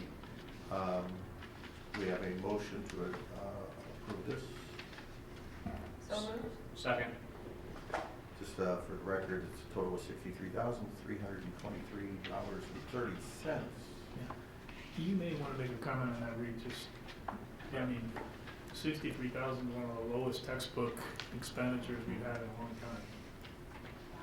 We've worked over the last several years to encourage our curricular teams to review free online materials that are available to supplement their texts, and many have done so, and they've kind of pushed the adoption window out from a standard 5-year adoption to oftentimes 6, 7, 8 years, relying on resources that they've gathered in open educational resources and other ways of really keeping their textbook more current rather than replacing it in a 5-year cycle. So we're proud of the work that they've done, but we always say that, you know, there may come a year when we adopt, you know, a textbook that most every student in the school accesses, and then the cost might go up in a given year. But we're working to normalize the adoption routines. Departments already will not adopt, say, a biology and a chemistry book in the same year. So, you know, we work to keep that cost of textbooks low, and also to normalize our schedule for adopting. And we'll continue to do that. So kudos to all the department supervisors for working with their teams to maintain the resources that we have. Thank you. Did we have a motion? Yeah. We did. Okay, roll call, please. Huber. Aye. Lundstedt. Aye.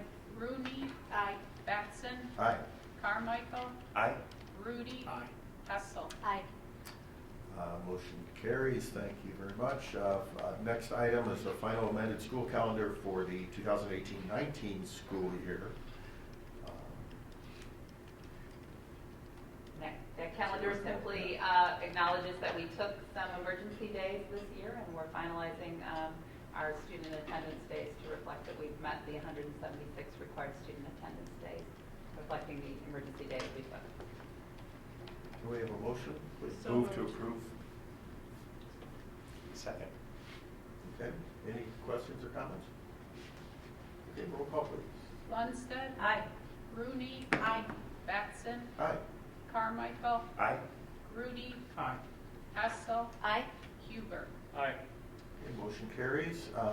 Item C is the second amended school calendar, and this is for 19-20 school year for next year.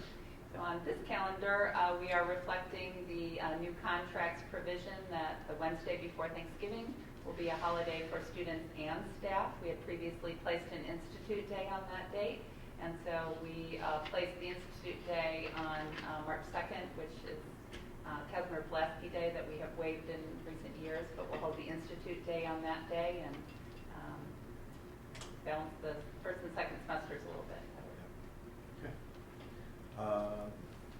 We have a motion, please. I move to approve the 2019-2020 school calendar. Second. Further questions? So the calendar was developed in conjunction with the faculty. Is that part of the board-faculty agreement? We have an annual calendar committee that meets that Casey has served well on for many seasons, and Karen represents the board on. We have faculty representatives as well as community representatives, and we meet annually. We've started a process of looking at the calendar 2 years out, but often our projections come prior to changes in the contract or changes from the Regional Office of Education and their recommended calendar. We're always open to reviewing that on an annual basis, and sometimes more often, pending weather and other circumstances. We've decided that we're going to invite our new school board reps, one from each school, to sit on the calendar committee next year as we make that final decision for 2021.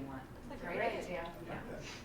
You also try to coordinate with the feeder districts, if I'm not mistaken. Yes, I meet with, and we all have our networks where we connect with our counterparts in the center schools, and they generally agree to kind of do what we've done to match up at least the winter break and the spring breaks to the degree that we can. We have a different number of school days, so our calendars aren't exact, but we do our best to keep them as consistent as possible. And I just want to thank Rita for her continued facilitation of that committee, because you can imagine the competing interests on that group. And so it requires good listening skills and patience and good leadership skills to bring that to conclusion. So Rita, thank you for your work on that. Yes, he does a wonderful job coordinating all the constituents involved in that process. And it is a process. Although a great number of our teachers live in the school district, we also have a number of teachers who don't live in the school district. So their districts might have different breaks traditionally than we do, so they're not home when their kids. So, it's just all of those things moving forward, but Rita's just refined a great process, we think, here, more inclusive all the time, and we come up with the best possible solution for the most people. So, great job. Can we have a roll call, please? Rooney. Aye. Batson. Aye. Carmichael. Aye. Rudy. Aye. Hessel. Aye. Huber. Aye. Lundstedt. Aye. Okay, motion carries. Item D is board policies. This is a first reading. These were reviewed in committee last week. There are 4 policies, 2:20, powers and duties of the Board of Education, policy 4:110, transportation, policy 4:150, facility management and building programs, and policy 6:15, school accountability. These will come up again next month for the final second reading and adoption. So just to read those into the record. Item E, employment of employees. We have a list of employees that are replacing, hiring, that type of thing, all reviewed in committee earlier in the month. We have a These would be added since then, right? These are added since These are ads. Oh, I'm sorry. Yeah. You're right. The other ones were in the consent agenda. Okay, so these are ads, but they were in your packet.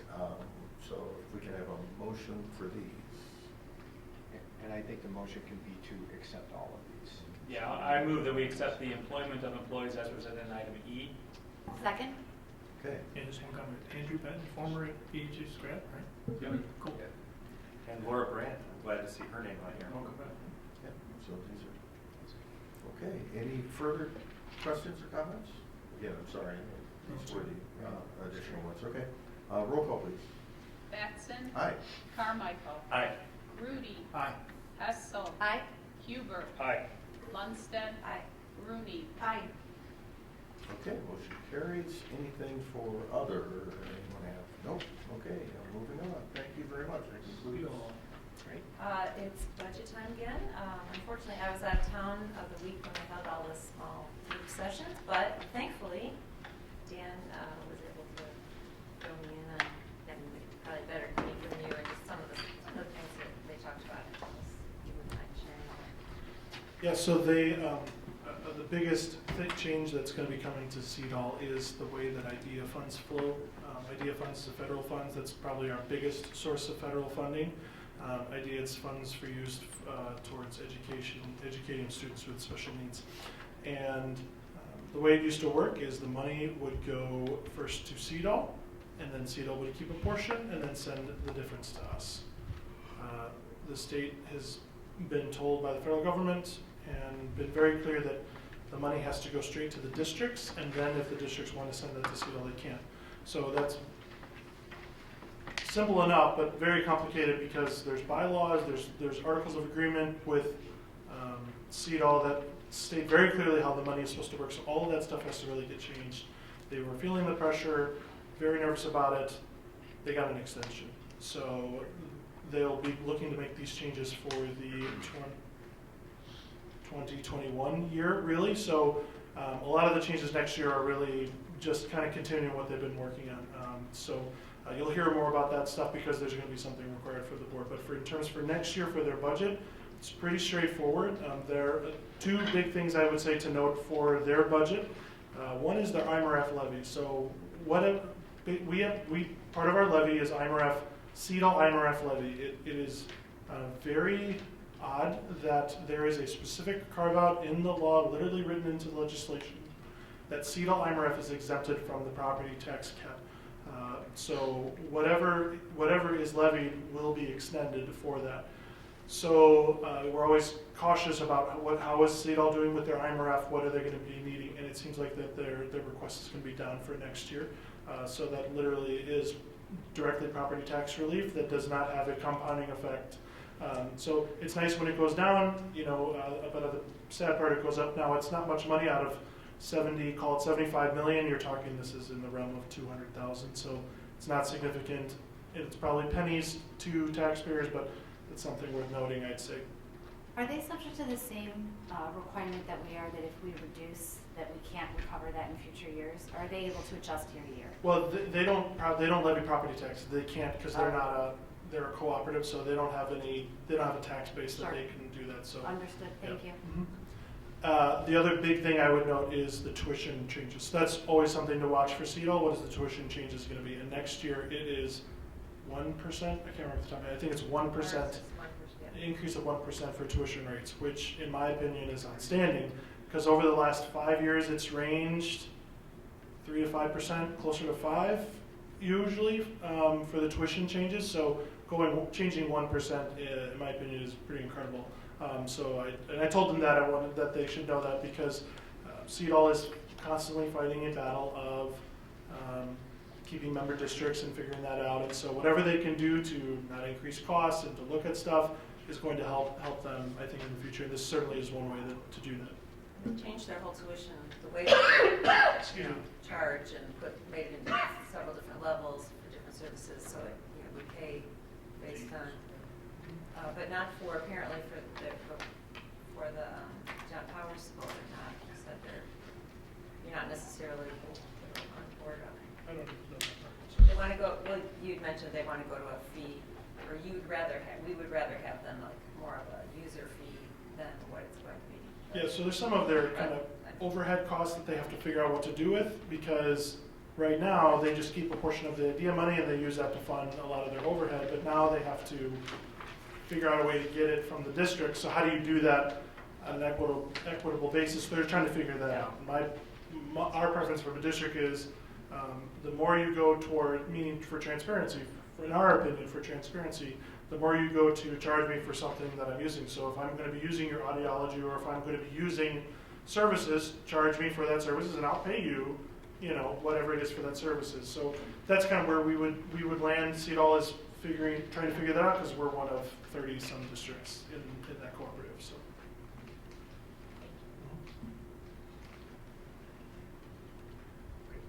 Right. Nothing from ISB. Right. Okay. All right. So just before we close, let's just make sure everybody's ready for graduation. Right. Libertyville. Libertyville. Right? Libertyville. Okay. You guys are ready for it.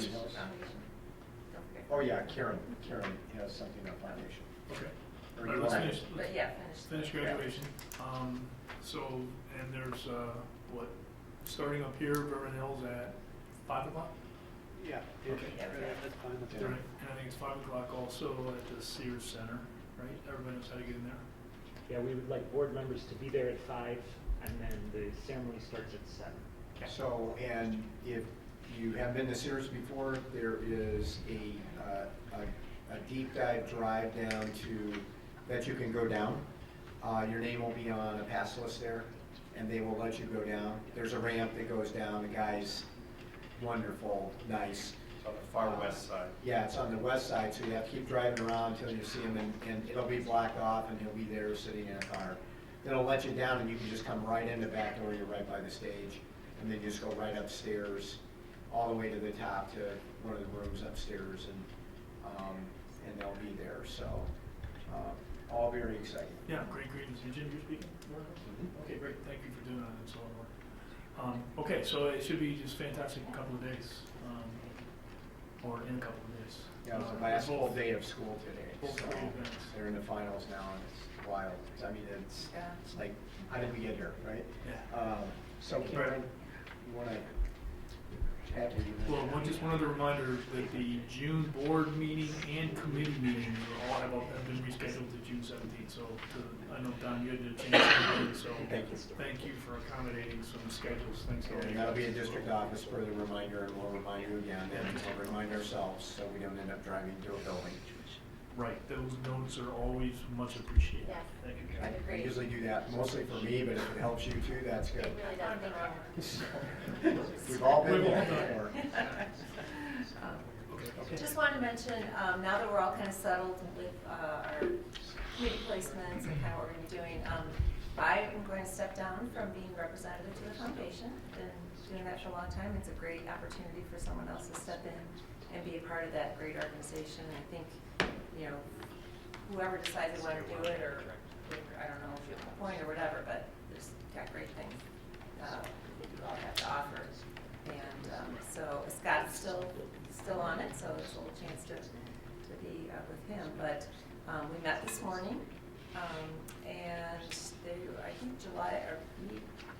one more time. Yeah, one more time, and then July's off, and then ramping up for the big event and some kind of innovative fundraising ideas always. Mary's amazing and just really keeps that driving forward. So I would be interested in doing that, and Great. certainly would be happy to discuss it if anybody else Wonderful. is interested. Anybody else want to? Great. Okay. Thank you for stepping up. Yeah. So, and I will tell you, I want to thank Karen, because Karen, it seems to me like you've been on the foundation for as long as you've been on the school, right? So, which is closing in on 12, in a couple of years will be 12 years. But Karen has done a phenomenal job, and as has Scott, because Scott has served on the foundation a long time as well. In his case, before he got on the school board, that's how we kind of met Scott and got to know him better. But Karen's done a phenomenal job, and Karen, much like a few of the members that are left at this point, was almost there from the very beginning, when there was $0. Okay, and the foundation now has given over almost $400,000 to innovation grants and students in need. And then we also have an endowment that's like Yeah, that was kind of fun this morning. They were reviewing. $50,000 now. Yeah, as we were planning a planning session with D128 to come in and do some work with the foundation. Just a reminder that our last charge from the last time we met with him was to try to build the foundation endowment to $300,000, and here we are. So they're having strides made. So anyway, and I think you'll enjoy it. The meetings are usually in the morning. At least right now, although the foundation board can change that, but for the last so many years, we've met at 7 o'clock in the morning, and then the folks that are like business people can get out and still get to their goals. And people call in from the meetings when they can't be there. So okay, great. Okay. Thanks. All right. Anything else? All right. Otherwise, motion to adjourn. So moved. Second. Any discussion? All right. All in favor? Aye. All right. Thanks again, everybody. I just want to